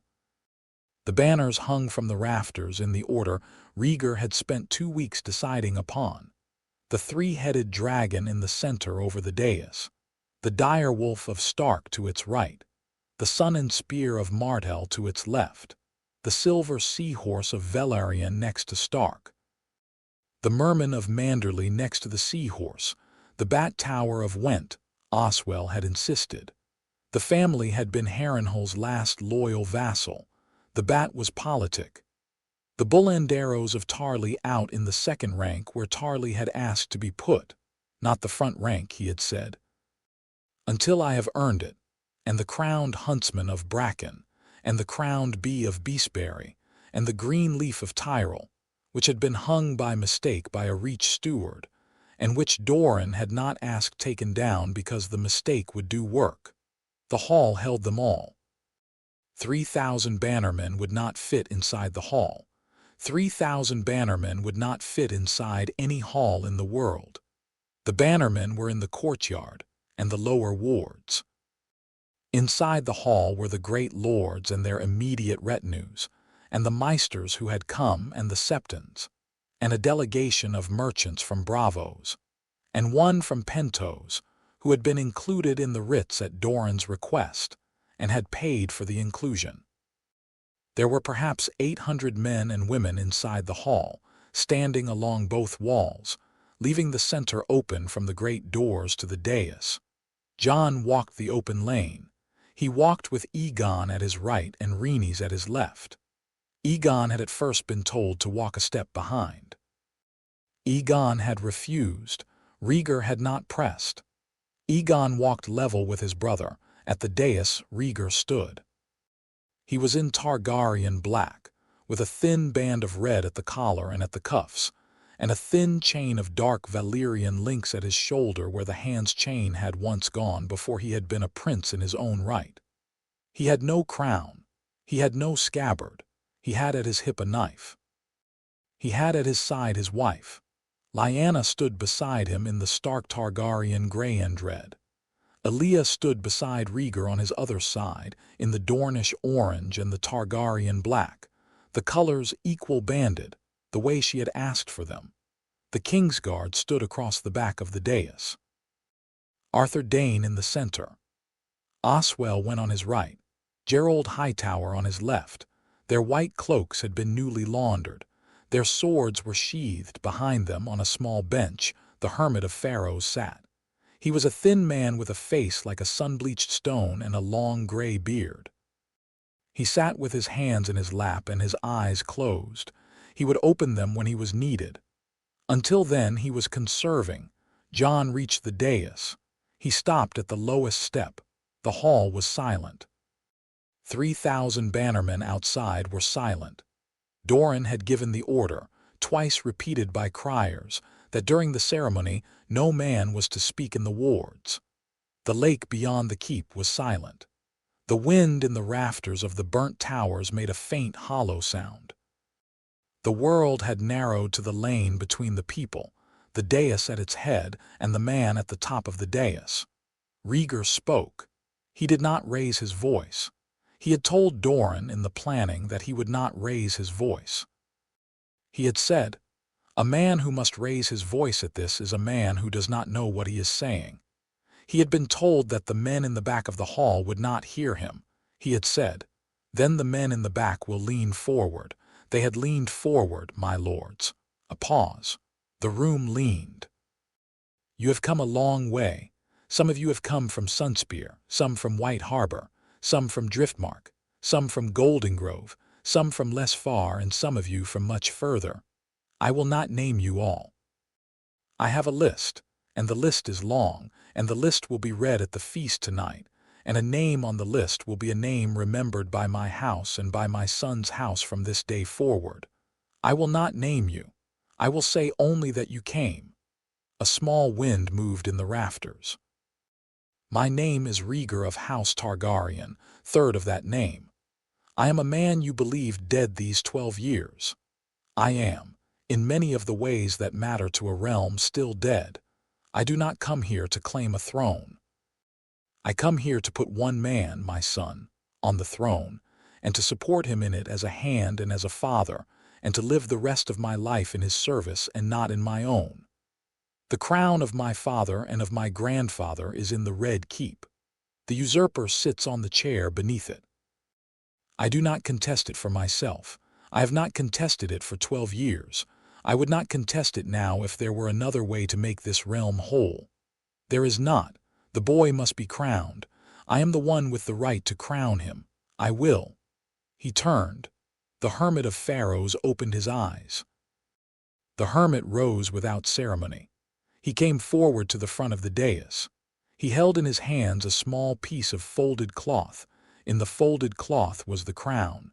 He unfolded the cloth. The crown was the size of a man's hand, plus a half-inch. Dark Valyrian steel, 3 dragon heads in profile rising from a band, and at the front of the band, a small shaped piece of weirwood, white veined with red. The weirwood had been cut from a heart tree at a sept of the old gods in the riverlands that Howland Reed had carried Lyanna to, blindfolded, a moon before the crowning. She had taken the cut herself. Howland had carved the band. The hermit raised the crown above the cloth. He spoke. His voice was thin and dry as paper. "The 7 hear me and bear witness. The crown was forged in fire and in ice. The crown was blessed in the light of the mother and in the silence of the old gods. The crown will rest upon the head of him who has been chosen. Let no man here gainsay it. Let no man hereafter. He held the crown out to Rhaegar. Rhaegar took it in both hands. He turned. Jon. Jon walked up the steps of the dais. He had practiced the steps. There were 7. He counted them up. 1, 2, 3, 4, 5, 6, 7. At 7 he was on the dais. He turned to face the hall. Rhaegar did not raise the crown above his head. Doran had advised that. Doran had said, lift it as a thing to be set down, not as a trophy. Rhaegar lifted the crown to the height of Jon's brow in front of him and held it there. I, Rhaegar of House Targaryen, 3rd of my name. The hall was very still. Do crown this child. He set the crown on Jon's head. The crown sat. It sat half an inch loose on the brow, the way it had been forged to sit, in expectation of the year Jon would grow into it. The weirwood at the front rested above the bridge of his nose. The dragon heads rose above the dark Stark hair. Ye Harrys of House Targaryen, 3rd of his name. King of the Andals, the Rhoynar, and the First Men, Lord of the 7 Kingdoms, Protector of the Realm. He stepped back 1 pace. He knelt, Lyanna knelt, Leah knelt, Aegon knelt, Rhaenys knelt, Arthur Dayne knelt. Oswell went knelt. Gerald Hightower knelt. The Hermit of Pharaohs bowed at the waist. He was an old man and could not kneel in the hall in waves outward from the dais. The lords knelt. They knelt by house and by precedence. Ned Stark first. Ned came forward from the side wall where he had been standing with Robb at his shoulder. He knelt. Robb knelt. Howland Reed behind them knelt. The northern lords down the wall behind them knelt. Wyman Manderly, heavily with help, Galbart Glover. The Mormont woman Meege had come in her brother's place with 3 of her daughters. Great John Umber loudly, knees hitting the boards. Rickard Karstark, Helman Tallheart, Roose Bolton. Domeric beside his father. Doran Martell knelt. He needed to be helped by Ario Hada. He knelt. Oberyn beside him knelt without help. The Dornish lords down the wall behind them knelt in their long line. Ironwood and Illyrian and Dane and Toland and Manwoody and Fowler and Will and Blackmont and Corjail. Lord Velaryon knelt. Lord Celtigar knelt. Lord Sunglass knelt. Lord Randall Tarley knelt. He knelt slowly. He knelt the way a man kneels who has been told that he will and has decided that he will, and who has not yet allowed himself the act, until now, when the act could be performed by his body and not by his pride. He knelt. The small reach houses behind him, Florent, Caswell, Beesbury, the loud declarations and the quiet knelt. Lord Bracken knelt. Lord Blackwood, who had been brought there by Bracken's eating of a meal under his weirwood, knelt across the hall from Bracken, the 2 of them looking past each other at the dais. Lord Mouton knelt. Lord Vance knelt. In the second rank, a delegation of 3 sellsword captains who had been told they would not kneel because they were not the realm's men but were the contracted servants of the realm's coalition. They did not kneel. They bowed at the waist. The salty stallion, the wind-born. The long lances which had been brought over in the last fortnight. The bows were paid for. The bows held. The faith. A delegation of 70 septons in white who knelt because the Hermit of Pharaohs had nodded once at them. The merchants of Bravos and Pentos, who did not kneel but who placed their hands across their chests in the merchant manner of the free cities and bent their heads. The hall knelt. Outside in the courtyards on the crier's call, 3,000 bannermen knelt, and the kneeling went out across the wards in a single slow wave that the men on the parapets later said had looked like the wind on a wheat field. The knelt hall stayed knelt. Jon spoke. He had practiced this for 2 weeks. He had practiced it with Rhaegar. He had practiced it with Lyanna. He had practiced it last night with Aegon in the antechamber, with Aegon playing the part of the entire hall, frowning intensely at him from a chair. The practicing had been the easy part. He had been told by Rhaegar that on the day he would forget the practicing and would speak. He had not believed it. He believed it now, my lords. His voice did not break. He had been afraid it would. It did not. My lords, rise. They rose. The rising made a sound like cloth and leather and the small grunts of older men, and went out across the hall and went out across the wards, and the lake gave back a small echo. I know nothing of being a king. The hall was very still. I am 12. I have lived in a small house in the Red Mountains. I have not, until yesterday, been in a city. I have not ridden to war. I have not signed a treaty. I have not seen the wall. I have not been at sea. I have read of these things. Reading is not having done. I am the youngest man in this hall today by a long way, and the man who knows the least of what it is to be the man you have chosen. He paused. He looked at Rhaegar. Rhaegar inclined his head a half-inch. Jon went on. You have not chosen me for what I know. You have chosen me, perhaps, for what I am. I am the son of a Targaryen and a Stark. I am the heir of two of the realm's three great old lines. I am the boy in whom a long story closes one chapter and begins the next. Other men of your council can tell that story better than I can. I will not tell it today. I will only say, I see what you have done. I see who you are. I see the cost you have all paid to be here in this hall in this hour around me. I see the houses absent. I see the houses present. I see my uncle on his knees behind my father, and my father on his knees in front of him. I see a hall that has not been knelt in for 100 years. I see you. He let his hand fall to his side. I will not learn alone. I will not lead alone. I will not be king alone. I have in this room the men and women who will help me. I will name them. He turned.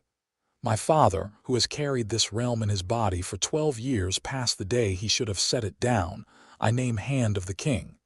Rhaegar inclined his head. My mother, who has raised me to know who I am, I name Lady of the Privy Council, and I ask her counsel on all matters in which counsel is asked, by old custom and new. Lyanna inclined her head.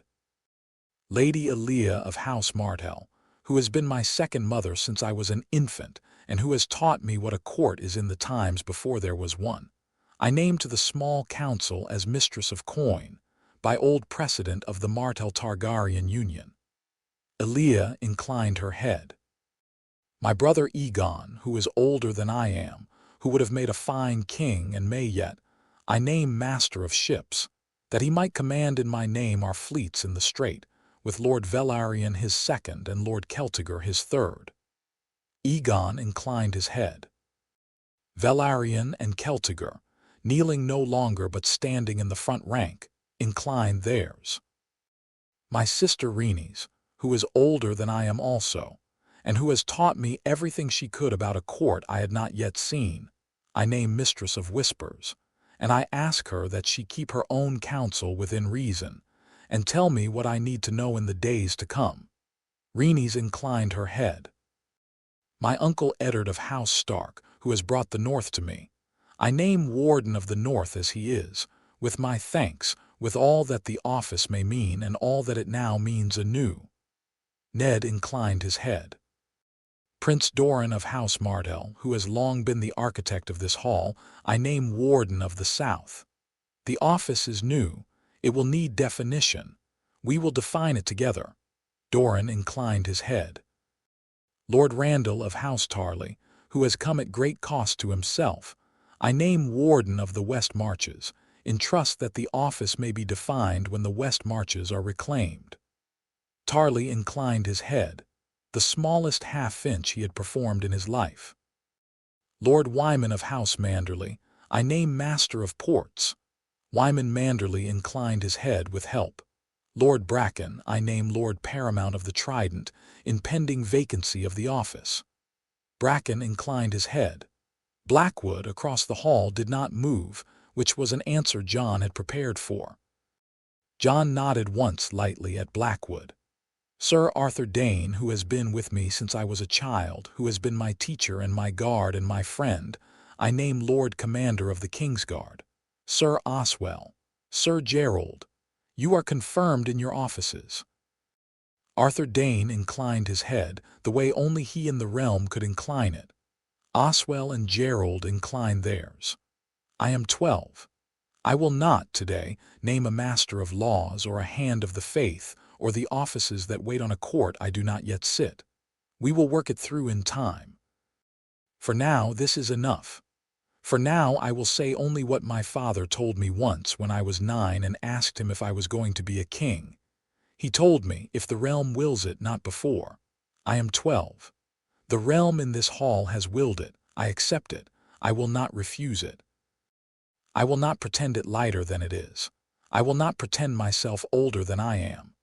I will learn. I will learn with you, my lords and my ladies, and from you and through you, and we will see, when I am 20, what a king of 12 has grown into. Until then I ask one thing only of every lord in this hall. I ask your patience." He looked at them. He looked at Rhaegar at the front rank. "I ask your patience," he said again. "I am 12. There was a silence. Then great John Umber, who had not been told how he was to comport himself in the hall and who had decided not to be told, lifted his voice from the back wall. "Aye, lad," he roared, "we'll have your patience, and we'll have your back.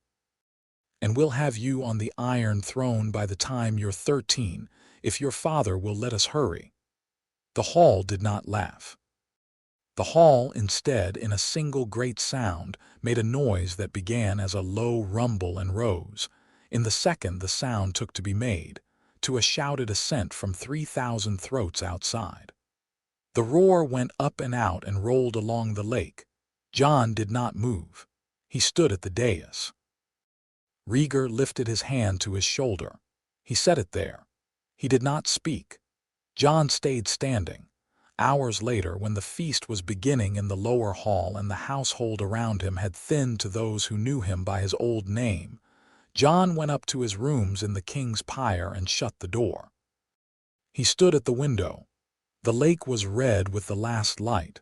The banners on the gatehouse had not yet been struck for the night. He took the crown off his head and set it on the chest. He looked at it. He picked it up.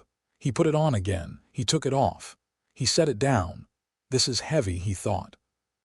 He let the thought go. He did not return to it. The named emotion of the day had been allowed one rendering and would not be allowed another. He walked to the bed. He sat down. Ghost padded out from under the bed and laid his great pale head on Jon's knee. Jon set his hand on the wolf's head. The two of them sat in the slow last light. The door opened. Rhaegar came in. He shut the door behind him. He did not speak. He came across the room and he sat down on the bed beside his son and he put his hand on the back of his son's neck. He left it there. He did not speak for a count of 7. Then he spoke. "Tomorrow you ride out. Robert will hear within the week. The army has been moved. We sleep here one more night and then south to Riverrun, and we will hold the line at the Tumblestone and wait for him. All right. You did well. All right. I will say this once and not again. You did well, father." "Yes, thank you." Rhaegar did not answer.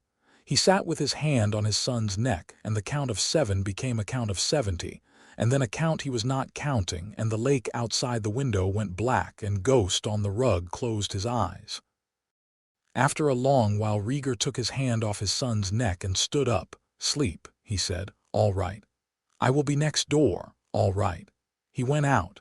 He stood outside the door for the count of 7. He did not go in again. He went down the gallery to his own room, and he went in and he shut the door. He sat at the writing desk by the window. He took out a fresh sheet. He wrote down in the small, dense hand a list of things to be done on the morrow. At the bottom of the list he wrote, "King." He looked at the word. He folded the sheet. He put it in the drawer. He locked the drawer. He went to bed. Chapter 9. The realm hears a raven came down to the Red Keep on the 4th day after Harrenhal. It came at dawn.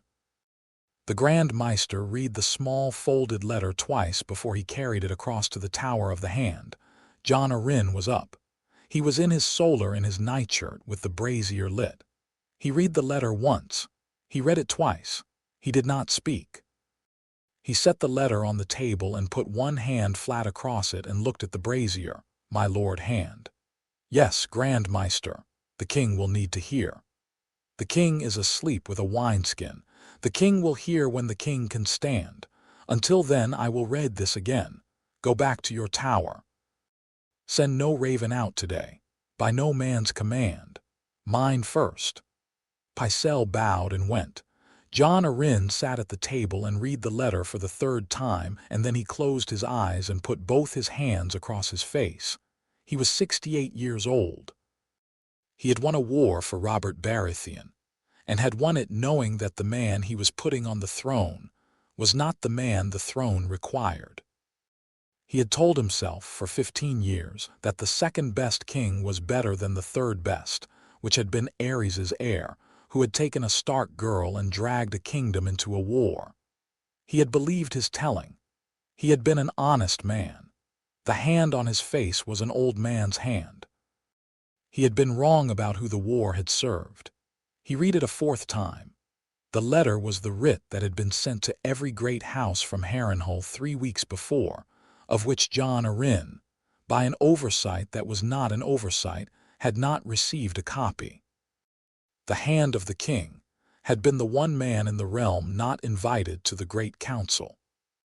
He understood, in the long minute he sat at the table with his hands across his face, that the Targaryen-Stark-Martell alliance had decided in some council Jon Arryn had not attended that he could not be turned, and that the only correct treatment of a man who could not be turned was to leave him uninformed until he could not act. He understood that this assessment had been correct.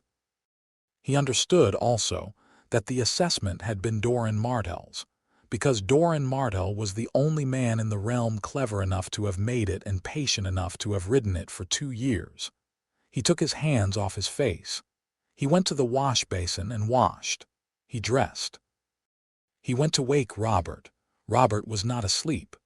Robert had been awake some hours by the sound of him. The sound was breaking pottery. Jon Arryn paused at the door to the king's apartments. 2 of the Kingsguard were at the door, Sir Meryn Trant and Sir Barrows Blount, neither a man Jon Arryn liked. They opened the door for him. The king was in his shirt and breeches, with his beard tangled and his hair stuck to his forehead with sweat, breaking the morning's tray pottery 1 piece at a time against the inside of the hearth. He had broken 4 pieces when Jon Arryn came in. He broke a 5th as a greeting. Robert, you've heard. I've heard. I have the writ on my table. You should see it. I've seen it. Pycelle brought a copy here while you were sleeping. I have read it. I have read it a great many times. I read it once for each thing I am going to break before noon. I am at the pottery now. After the pottery I will move on to the chairs. He broke a 6th piece. The shards rang on the stone of the hearth. Robert, he's alive. He's alive. 12 years. 12 years, and the boy is 12. The boy is 12. And Ned was there. Ned was there. Robert turned. The 7th piece of pottery was in his hand. He did not throw it. He held it. He looked at his hand across the room. Ned, he said. Ned Stark was at the crowning. He kneeled. He named Warden of the North. He brought his son. Rob. 12 as well. 12 as well. Did Rob kneel? Rob kneeled. Robert dropped the pottery. It broke without ceremony on the stone. He went to the chair by the hearth and sat in it and did not break it. The chair received him. Ned, he said again. Yes. In all the world. Yes. In all the world, my brother. He had used the word brother for Ned Stark for 30 years. He had used it in the Eyrie when they had been boys. He had used it at the Trident, riding up the line. He had used it on the steps of Winterfell after the war with his face wet on Ned's shoulder. The word now had a different weight in his mouth. Jon Arryn watched him weigh it. My lord hand. Yes. Call the gold cloaks. Take Sir Barristan's writing the household lists. 3 names. Houses I have suspected for 10 years and have not had cause to move on. You know the 3. Take them today. The Velaryon household in the city with old Allard and his sons. The Celtiger house. The Sunglass house. Take them in the morning, take everything they have. Robert. It is done, move. Robert, I will move. I have one question first. Ask, what are you going to do about Ned? Robert closed his eyes. He did not answer. He opened his eyes. He stood. He picked up the 8th piece of pottery, which had been the saucer of his morning cave ask-up, and he held it in his big hand, and he looked at it, and he did not throw it. I will write him, he said. You will write him. I will write him. He will write back. We will see what he says. Then we will see. Robert. I cannot, John, not yet. You will have to. You have written every other house already by my count. Ned cannot be the one you do not. The realm will see. The realm will see what I let it see. Write the others. I will write Ned myself. Today, today, today, go. John Arryn went. He did not write Ned that day for the king. He moved on the 3 houses in the city. He held the writ in the inner pocket of his hand's robe, against his chest, where it lay for 2 more weeks before he handed it to Pycelle on the evening of his last day alive. He died of a sudden ague the Meisters could not name. The death was not Lannister arranged. The death was simply a thing that had been waiting for an old man who had been wrong for 15 years to be allowed, finally, to put down his weight. The death served Tywin Lannister's purposes by accident, which is the most efficient kind of service. In Casterly Rock, the news arrived 2 days after King's Landing. Tywin Lannister received it in the small council chamber. He read the writ. He set it down. He sat for a quarter of an hour with his fingers tented in front of him and his eyes on the wall. His steward stood at the door. Lord Tywin. Yes, Kevin came in, my lord. Sit, brother. Kevin sat. Tywin laid his right hand flat on the writ. The boy is crowned. 3,000 bannermen. 30 houses. Rhaegar is the hand. Doran Martell is the warden of the south. Eddard Stark brought the north. The Hermit of Pharaohs blessed the crown. The fleet is in the strait by report. 2 of the 3 free cities sent merchant delegations to the gathering. We were not invited, my lord. We have not been informed, my lord, by design. They have decided we are not turnable. They have decided that with reason. We are not. I will not bend the knee to a boy of 12 crowned in a marsh keep by a man I had thought dead. I will not. But I will also not commit to the usurper before I have seen the shape of the war, my lord. What do? We do nothing visible. We do this. Tywin lifted his hand from the writ and laid it on the smaller pile of correspondence beside it. I am answering Rhaegar's letter. Rhaegar wrote you. Rhaegar wrote me yesterday. A man came up the cliff, rode on a horse with no banner. The letter was sealed in dragon-form wax. The letter offered me a quiet correspondence between our houses for the duration of the conflict to come. The letter promised the Westerlands a peace separate from the Stormlands and the Crownlands in any settlement, regardless of outcome. The letter promised that the boy's first betrothal, for the boy is not yet betrothed, he is 12, would be a Lannister girl. Not Cersei, of course. Cersei is the usurper's wife. The boy's wife will be a Lannister of a younger generation. Joy, or Jenna's granddaughter, one of those. The letter offered me, in the language Rhaegar uses when he is being plain, the equivalent of half a kingdom in exchange for not committing my banners to Robert. And I will answer it. I will not yet say yes. I will say, my lord hand, your letter has come to me, and I will read it carefully, and I will write you when I have an answer. Not before. We will write 4 such letters between now and the end of the year. By the end of the year, the war will have run far enough that I will know which of the houses has the running of it. I will then commit, my lord. If we hedge, Kevin, we will be in a place from which we can commit at the moment of commitment. If we do not hedge, we will be committed before we can choose. The whole craft of a great house is the question of when you commit, not the question of which side. Both sides need us. Both sides will pay for us. We will let them pay. We will buy with the years what other houses lose by buying in the moment. You understand? I understand. Good, send for Jaime. Jaime is on his way to the Riverlands. He left yesterday at the king's order. He has not yet crossed the Golden Tooth. He has not. Send a rider, stop him. Bring him here. Kevin went. Tywin did not move at the table.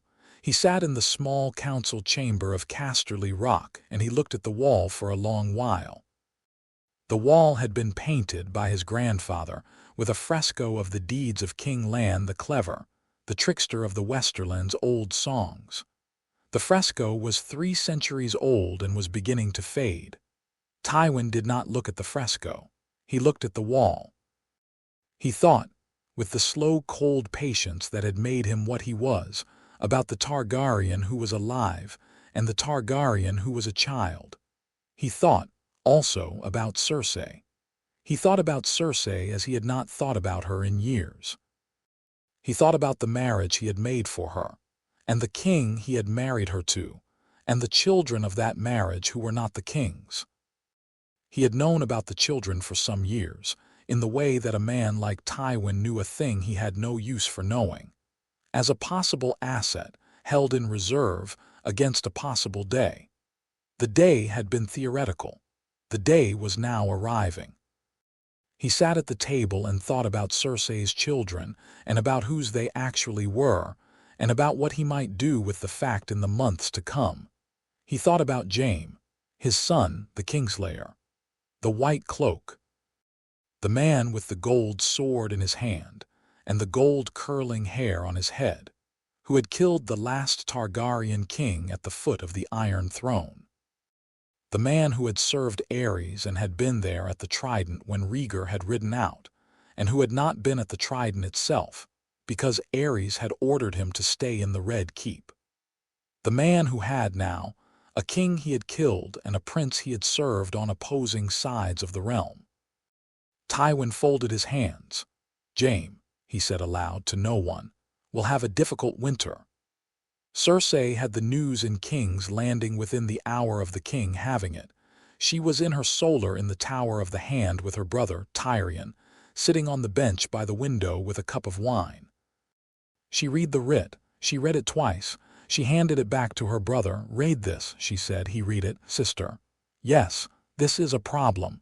Yes, this is the problem we had been afraid of, but worse. Yes.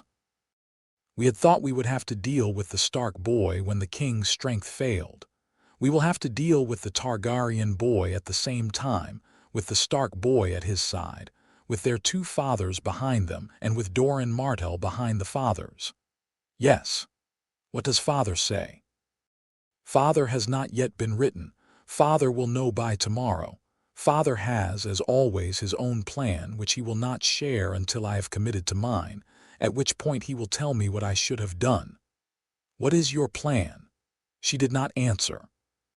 She walked to the window and looked out across the courtyard. The day had gone gold the way September afternoons go gold in the city, the air thick with cooking smoke from the lower wards and the gulls in the kitchen middens. Joffrey, 12 years old, was in the lower yard with his master at arms, hitting a straw man with a wooden sword and laughing in the way Robert laughed when he was unkind, and Cersei watched her son and did not speak for a count of 7. My plan, she said, is that Joffrey is crowned next year. Before this Targaryen boy can do anything, sister. Before, sister, Robert is the king. Robert has perhaps 10 more years in him. Joffrey cannot be crowned while Robert is alive. Robert is hunting in the Kingswood 3 days every fortnight. Sister, you think I have not thought about it for years. I know you have. I am telling you it cannot be done now. Not now. If Robert dies now, the war begins with us defending Joffrey's claim against the Targaryen claim in the same season, and we will lose. We need Robert. We need Robert to march. We need Robert to die after the Targaryen boy has been broken on the field, and not before. Not before, Cersei. She did not turn from the window. Tyrion. Yes. You are sometimes my brother and sometimes my problem. And sometimes both at once. That is the lot of brothers. You are right. Damn you, you are right. I will wait. You will wait. I will wait. But the day Robert wins his battle, the day, Tyrion, I will not give him a week, I know, make sure I am ready. I will. She turned to her brother, where is Jaime? On the road to the Riverlands. The king ordered him to ride for the Trident with 300 men, and father has sent a rider to stop him at the Golden Tooth. He will be at Casterly Rock by the end of the moon. Father is hedging. Father is hedging. He is right to. He is right to. She sat. She lifted the wine cup her brother had not finished, and she drank what was in it, and she set it down on the writing desk. Get out, brother, sister. Out. Tyrion got out. Cersei sat at the desk and did not weep. She had not wept in 9 years. She had decided, at the end of the 2nd year of her marriage, that weeping was a thing other women did because they had nothing else to do with what was in their throat. She had found other things. She turned her face to the window and let the late sun fall on it and did not move for a long time. Jaime stopped at the Golden Tooth on the evening of the 7th day. His father's rider came up the road behind him and overtook him at the gate of the keep, which was Lannister held and was therefore his to enter. He read the message. He nodded once at the rider. He turned his column and rode back to Casterly Rock. He did this without speaking to anyone in the column for the 3 days of the ride. At Casterly Rock he went to his father's small council chamber. His father was in it. His uncle was not. The fresco of King Lan was still fading on the wall. Father, sit. He sat. Tywin pushed the writ across the table. Jaime read it. He set it down. He did not speak. His father did not speak. The fresco faded. The brazier ticked. Outside on the cliff, a gull. Inside the room, 2 Lannister men sitting opposite each other in chairs that had been made for them. You served him, Tywin said. I served Aerys. You served Rhaegar before that, by some accountings. I served him as a knight serves a prince. I did not serve him as a man serves a man. I served Aerys as a knight serves a king. I killed Aerys as a man kills a wolf. These are 3 different sets of accounts. They do not balance against each other. And the 4th account. What is the 4th account?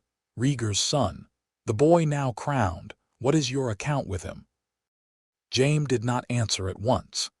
He thought of the Red Keep, 12 years ago, and the king's chamber, and the smell of wildfire, and the small old man dying at his feet with the surprise of a man who had not believed the gold-haired boy could be the one.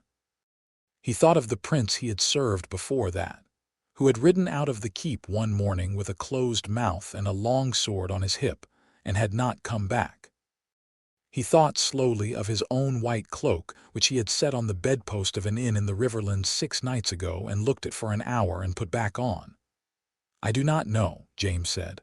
I do not yet know. Tywin nodded once. You will stay in the west then until you do know. Father. You will not ride for the king. You will not ride for the boy. You will stay in this rock in your cloak in your sworn office of the Kingsguard, and you will sit on a chair in this hall until you know. Do you understand? The king will demand my return. I will manage the king. You will stay. And when I know, when you know, you will go where you have decided. Not before. I will not ride your decision for you. I will ride my own. The 2 are not the same. They might be. They are not. We will see. Jaime sat in the chair. He looked at his father. Father. Yes. Cersei. What about her? She will be in the king's bed during this war. Yes. And the children. The children are an asset I am holding in reserve. I have not used the asset. I may not. I will not discuss it with you until I have. Do not ask. All right. Go, find a room, sleep.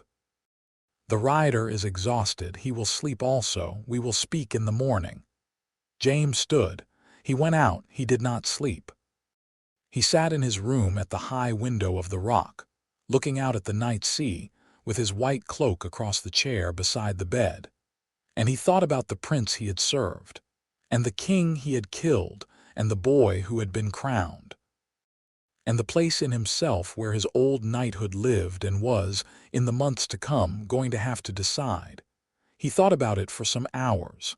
He did not, that night, decide.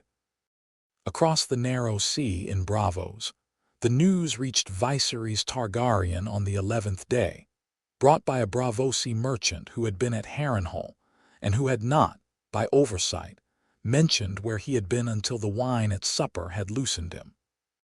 Viserys had been in his 19th year for 2 months. He had been the beggar king of the free cities for 11 of them, and the beggar prince for the 8 before that. And in his head, he was the dragon king, the unsworn ruler of 7 kingdoms, the man whose return to the realm would right every wrong his family had suffered.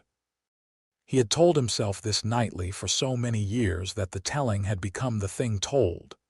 He believed it as a man believes the sound of his own voice. The merchant told him. Viserys did not, at first, understand. He had Dany with him at the table. Dany was 11, was tall for her age, had begun this year to have the white hair come in true silver instead of cream, and he asked the merchant to repeat the name. Jaehaerys of House Targaryen, 3rd of his name, son of Prince Rhaegar by Lady Lyanna Stark. Prince Rhaegar is dead. Prince Rhaegar is the hand of the king. Prince Rhaegar is dead. The merchant did not argue. He had been at Harrenhal. He had seen Rhaegar with his own eyes. He did not argue. Viserys stood up from the table. He stood up so quickly that the bench went over backward behind him. He stood with his palms flat on the wood, and he looked at the merchant for a long time. The merchant did not flinch. The merchant had been paid by Magister Illyrio for the conveyance of the news, which had been the point of the wine at the dinner, and the merchant had a clear conscience about the dinner. Daenerys. Brother, did you hear? Yes. Did you understand? I think I did, brother. Tell me what you understood, she thought. I understood that we have a nephew, she said. I understood that he is 12. I understood that our brother Rhaegar is alive. I understood that our brother Rhaegar crowned his son and not himself, and that this is a thing our brother would do, by the things you have told me of him, who would not lift a crown for himself if a son could wear it instead. I understood that we are not in this story, brother. I understood that we are in Bravos and our nephew is in the Riverlands, and our brother has done a thing without us. I understood it. I understood it well. The slap was hard. It rocked her head sideways on her neck and made the lamp on the wall behind her wobble for the count of 3. She did not weep. She held her cheek with her palm flat against it and did not weep. The merchant left. Viserys threw the wine cup at the wall and broke a piece of tile and went out, slamming the door. Daenerys stood at the table with her palm against her cheek for a long time. The lamp on the wall settled. The candle in the center of the table guttered. She picked up the bench her brother had knocked over and set it back on its legs. She sat at the table and finished her supper. After she had eaten, she went to her small room at the back of the merchant house Illyrio had rented for them. She took off her shoes. She lay on the bed. She did not weep. She thought. I have a nephew, she thought. He is 12. I am 11. He is older than I am by a year. He has been crowned in a hall in a country I have never seen, by a brother of mine I have never met, and a sister-in-law I have never met, and a half-brother I have never met. I have, alive in the world, a family. I had thought I had only a brother. I have a brother in this house. I have in another country a family, she thought. The family does not know me, she thought. I am a Targaryen. The family is Targaryen. The family is also Stark and Martell. The Stark is the wife of my brother. The Martell is the wife of my brother also, who I had been told was dead. She thought, I have a great deal to learn, she thought. I will learn it, she thought, with the slow, heated patience of a girl of 11 who has been slapped and has not wept, that she would, in time, ride west. She did not yet know how. She did not yet know when. She thought it anyway, because the thinking was a thing she could do. She slept. On the 19th morning after the coronation, in the Red Keep, Robert Baratheon stood on the high balcony of his solar and watched his host begin to muster on the field below. Stannis had been the man to compel the move. Stannis had ridden up from Storm's End 3 nights before, with his rigid duty face on him and his short, stiff sentences. Stannis had said, "Every day you wait is a day the boy is more crowned." Stannis had been correct. Robert had broken 3 more pieces of pottery and had ordered the muster. The muster was a Stormland's host, a Crownland's host, and a token of 300 Lannister men under Sir Adam Marbrand, because Tywin had not sent a true host, and Robert was not yet ready to write Tywin asking why. The host moved south on the King's Road at noon. Robert watched it go. He had a letter on the table behind him, written that morning, addressed to Lord Eddard Stark at Riverrun. He had written it in his own hand. He had drunk the morning's wine while writing it. The hand wavered in the 3rd line. The hand steadied in the 7th. The letter was 3 sheets long. It contained no commands and 1 question. The question was, how could you? He had not yet sent it. He took it from the table and put it in the brazier and watched it burn. He did not write another. He went out to ride south with his host. Chapter 10. The edge of the war Riverrun had not been built to hold a king. It had been built to hold a Tully, and the Tullys had built it on a wedge of land at the meeting of 2 rivers and had thought of comfort second. The great hall was small for a great hall. The solar was small for a solar. The towers were close set. Hoster Tully had been moved out of his lord's room 3 days before Jon's column arrived, and had been moved into a guest chamber, where he was dying with the slow, stubborn patience of a Tully man who had decided to die on his own time. Jon had been put in the Lord's room. It did not feel like his room. He had slept 4 nights in it, and had not yet put any of his things on the chest, and had not asked for the 2nd chair to be moved out, and had not asked the Maester to take down the Tully tapestry on the wall. The room was Hoster's room and would be Edmure's room when Hoster's room was done being Hoster's room, and Jon was a guest in it, the way a coronation does not always make a man not a guest. His father had taken the room next door. The Kingsguard were in the gallery. Ghost was at the foot of Jon's bed every night and at the foot of his stool at every meal. Aegon had been billeted in a tower room on the south wall with a view of the Tumblestone, which Aegon, who liked walking by water, had asked for and had been granted. Rhaenys was at the south end of the keep with the Maester's apprentice, who had given her his small library to read because Rhaenys had asked. Lyanna had not yet arrived from Harrenhal. She was coming with the slower column, which had Howland Reed and Marwyn and Elia, and 2 of the bannermen who had ridden in the back of the army. They would arrive tomorrow. The lake had been crossed in the wagons. Outside the walls, on the floodplain of the Trident and along the Tumblestone, the new king's army camped. The morning of the 20th day after the crowning, Jon stood on the battlement of the South Tower with his father and Doran Martell. Doran had ridden in 2 days ago in his litter. He had not yet allowed himself to walk further than from the litter to a chair. He stood now on the battlement because Rhaegar had asked him to, and because Doran had said, "I will stand when there is something to stand for, my prince, and I will stand longer when it is for the king." The 3 of them looked south. The land south of the Tumblestone went flat for a great distance before the rolls began. From the high tower one could see, in the distance, 20 miles or so, where the dust of an army moved on the great King's Road. The dust was the dust of Robert's host. The outriders had reported 6,000 foot and 4,000 horse, more coming up from the Crownlands. The Tarly-less Reach contingent under Mace Tyrell already moving northeast. The Lannister token of 300 under Marbrand riding at the front because Tywin had calculated, correctly, that Marbrand's 300 should be made as visible as possible. "He is making good time," Doran said. "He is making poor time," Rhaegar said. "He should be at the inn at the crossroads by today by his pace. He is 2 days behind it. The host is dragging. The Reach contingent is 2 days behind the rest. The Lannister force is not closing up. The host moves as fast as its slowest piece, and there are pieces. He will be at the Tumblestone in 9 days. And we are here. We have the river, we have the keep, we have the bridge. We have a fortified camp on the north bank that grows every day.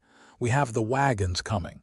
We have the fleet in the strait that, in a moon, will threaten storms end from the sea. He cannot besiege us at Riverrun. He cannot besiege us. He may try. The siege would take him a season. He has not got a season. The realm will not be patient with a season of stalemate. We will not be patient either. We will move before he does in some way that has not yet been decided. Jon listened. He had been doing a great deal of listening these past 3 weeks. He had said, on the morning after the crowning, to his father, that he wished to listen and not yet to speak in councils. He had said it the way he had spoken in the hall, without flourish, without apology. Rhaegar had nodded and had not corrected him. The councils since then had been long, and Jon had sat at his father's left, and he had listened.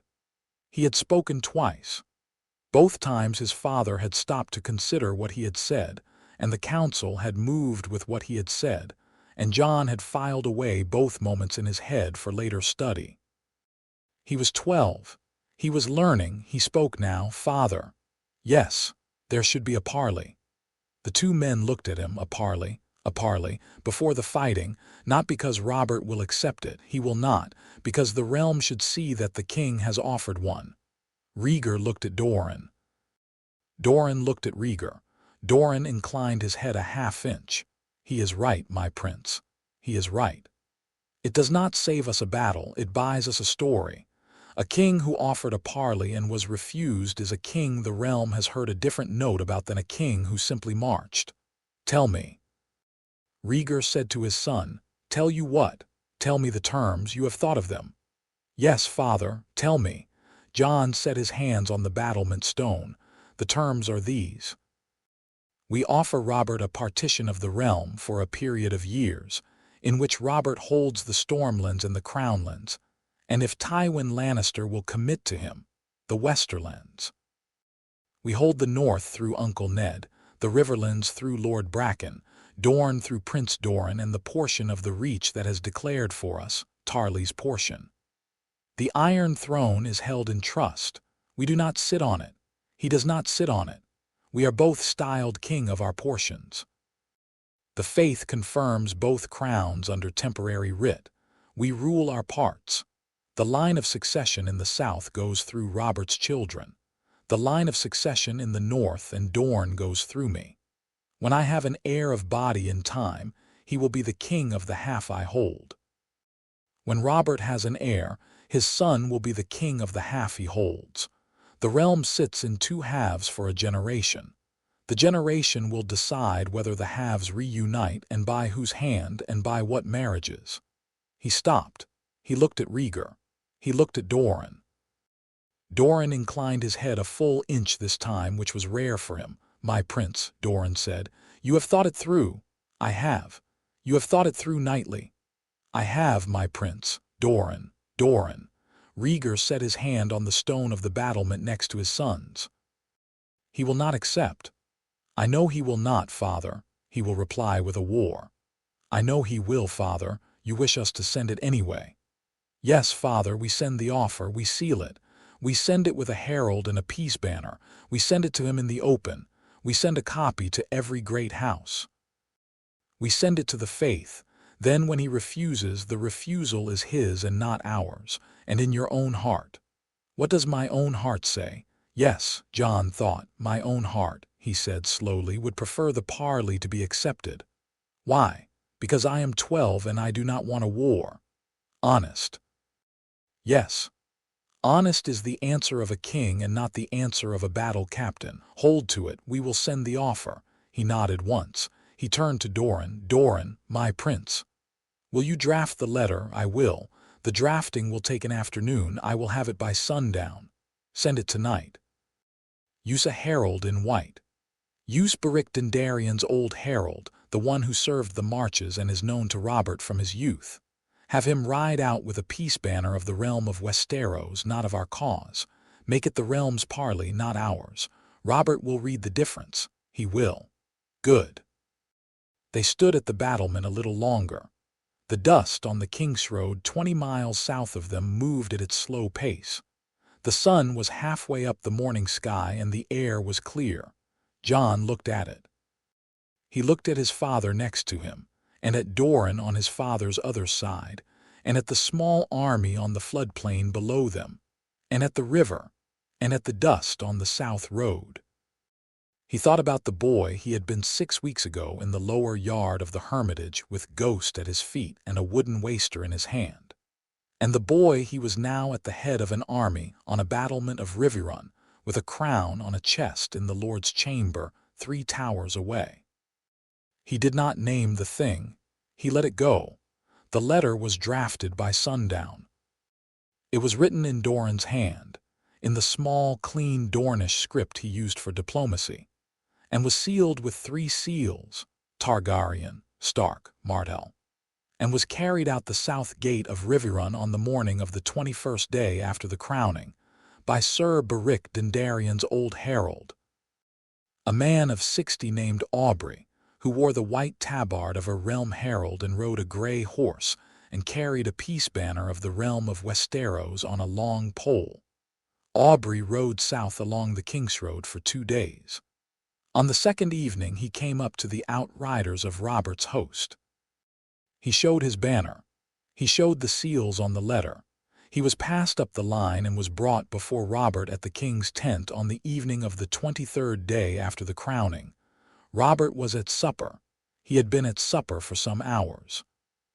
He had a mug of ale in his hand and a roast capon on the table and a chunk of barley loaf and a small bowl of pickled onions.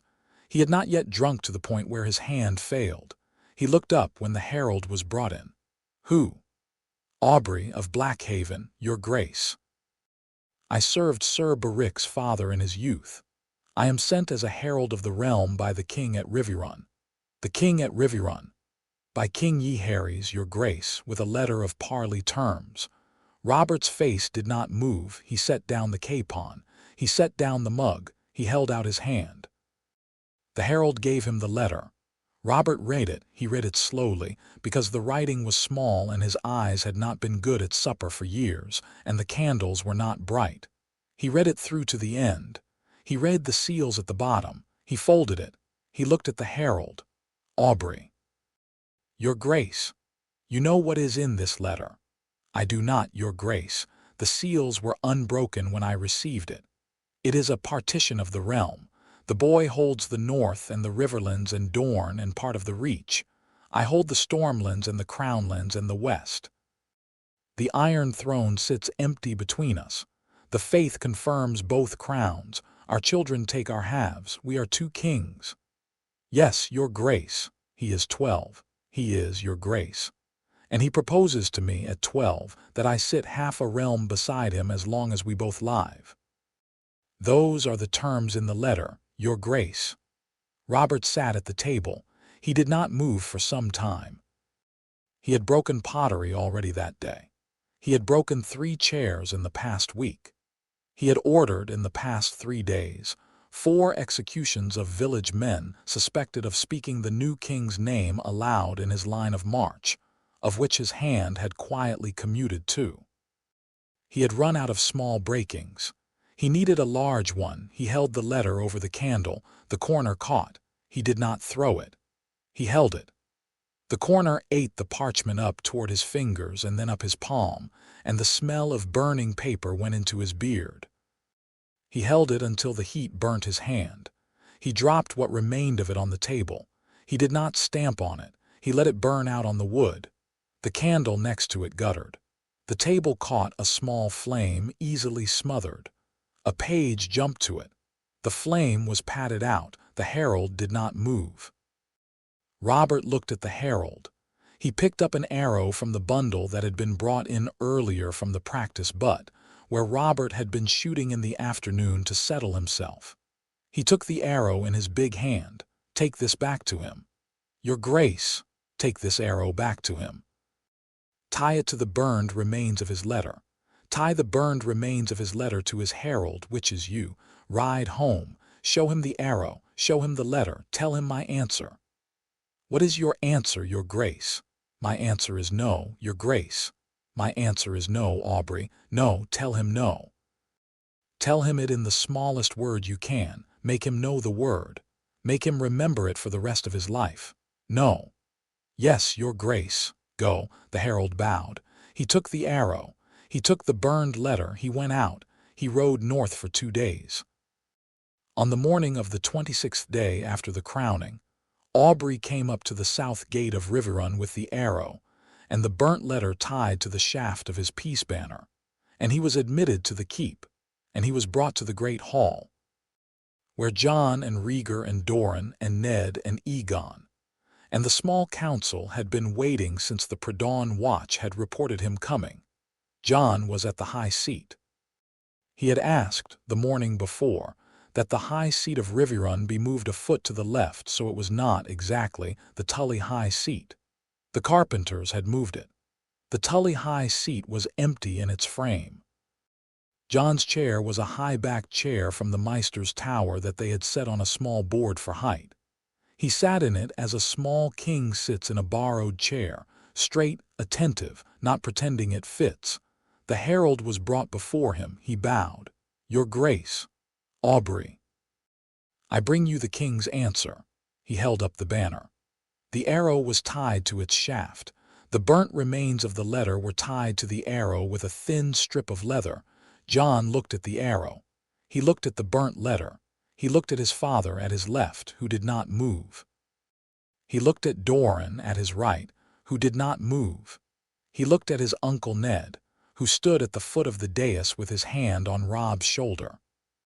Rob stood beside him, in stark gray, with his hair grown a little longer in the past month and a small new scratch on his chin from a sparring round he had lost 2 days ago to Aegon, who had been gentle.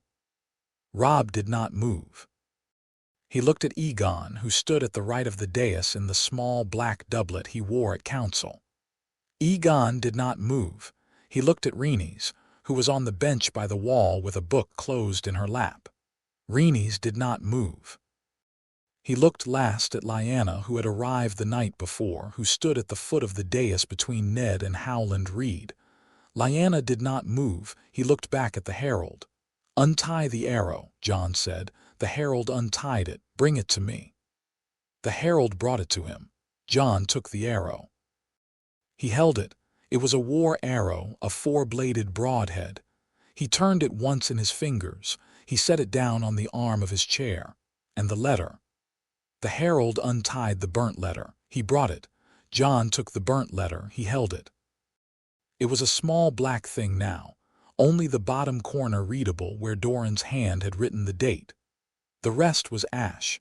Jon set the burnt letter on his other arm of the chair, beside the arrow. He looked at the herald. Aubrey, your grace. Did King Robert say anything else? He said one word, your grace. Tell me the word. The word was no, your grace, once, plainly. He said it to make the word small. He said, tell him no. Tell him it in the smallest word you can. Make him know the word. Make him remember it. Yes. Yes, your grace. Thank you, Aubrey.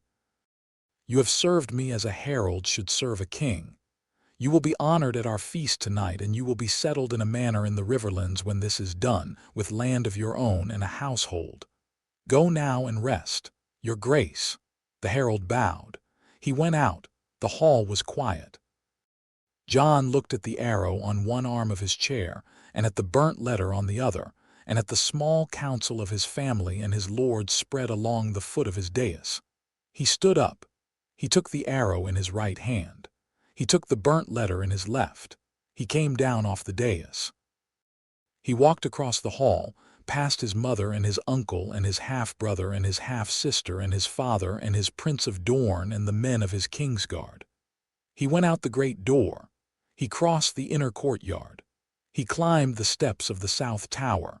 He came out on the battlement. The sun was at mid-morning. The air was clear. He could see, 20 miles south, the dust of his enemy's host. The dust was nearer than it had been a week ago.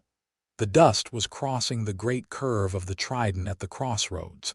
His father came up the stair behind him and stood at his shoulder. Then Ned, then Lyanna, then Aegon, then Doran, then the Kingsguard, 3 white cloaks at the corners. Ghost padded up out of the stairwell last and laid himself across Jon's feet without a sound. They looked south after a long while. Rhaegar spoke. "You are king now." "Yes." "Kings do not choose when they are tested." "No, they are tested when the world chooses." "Yes." He set his hand on his son's shoulder. "You ride out tomorrow at dawn, not into battle, into the camp. The army has been waiting to see you in the field. They have heard about you, and they have shouted for you, and they have not yet seen you on a horse with a banner. You will ride the lines tomorrow with the Kingsguard around you, and with me at your right and your uncle at your left. You will be seen. Then we will come back inside and the council will sit, and we will make the plans for the line. We will hold the line at the Tumblestone for 9 days while Robert moves. We will give him no battle. We will give him the river. We will give him the autumn. We will let him spend his certainty into the mud of the bank, and then we will move, all right, and then we ride." Jon stood at the battlement. He looked down at the arrow in his right hand. He looked at the burnt letter in his left.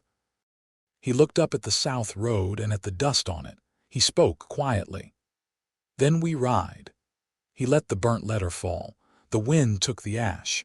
The ash drifted across the parapet and over the river and downstream, and a thin line of it went into the water and was gone.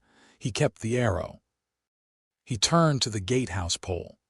The pole had been raised in the inner court the day before, taller by an armspan than the keep's own flagpole, by Doran's order.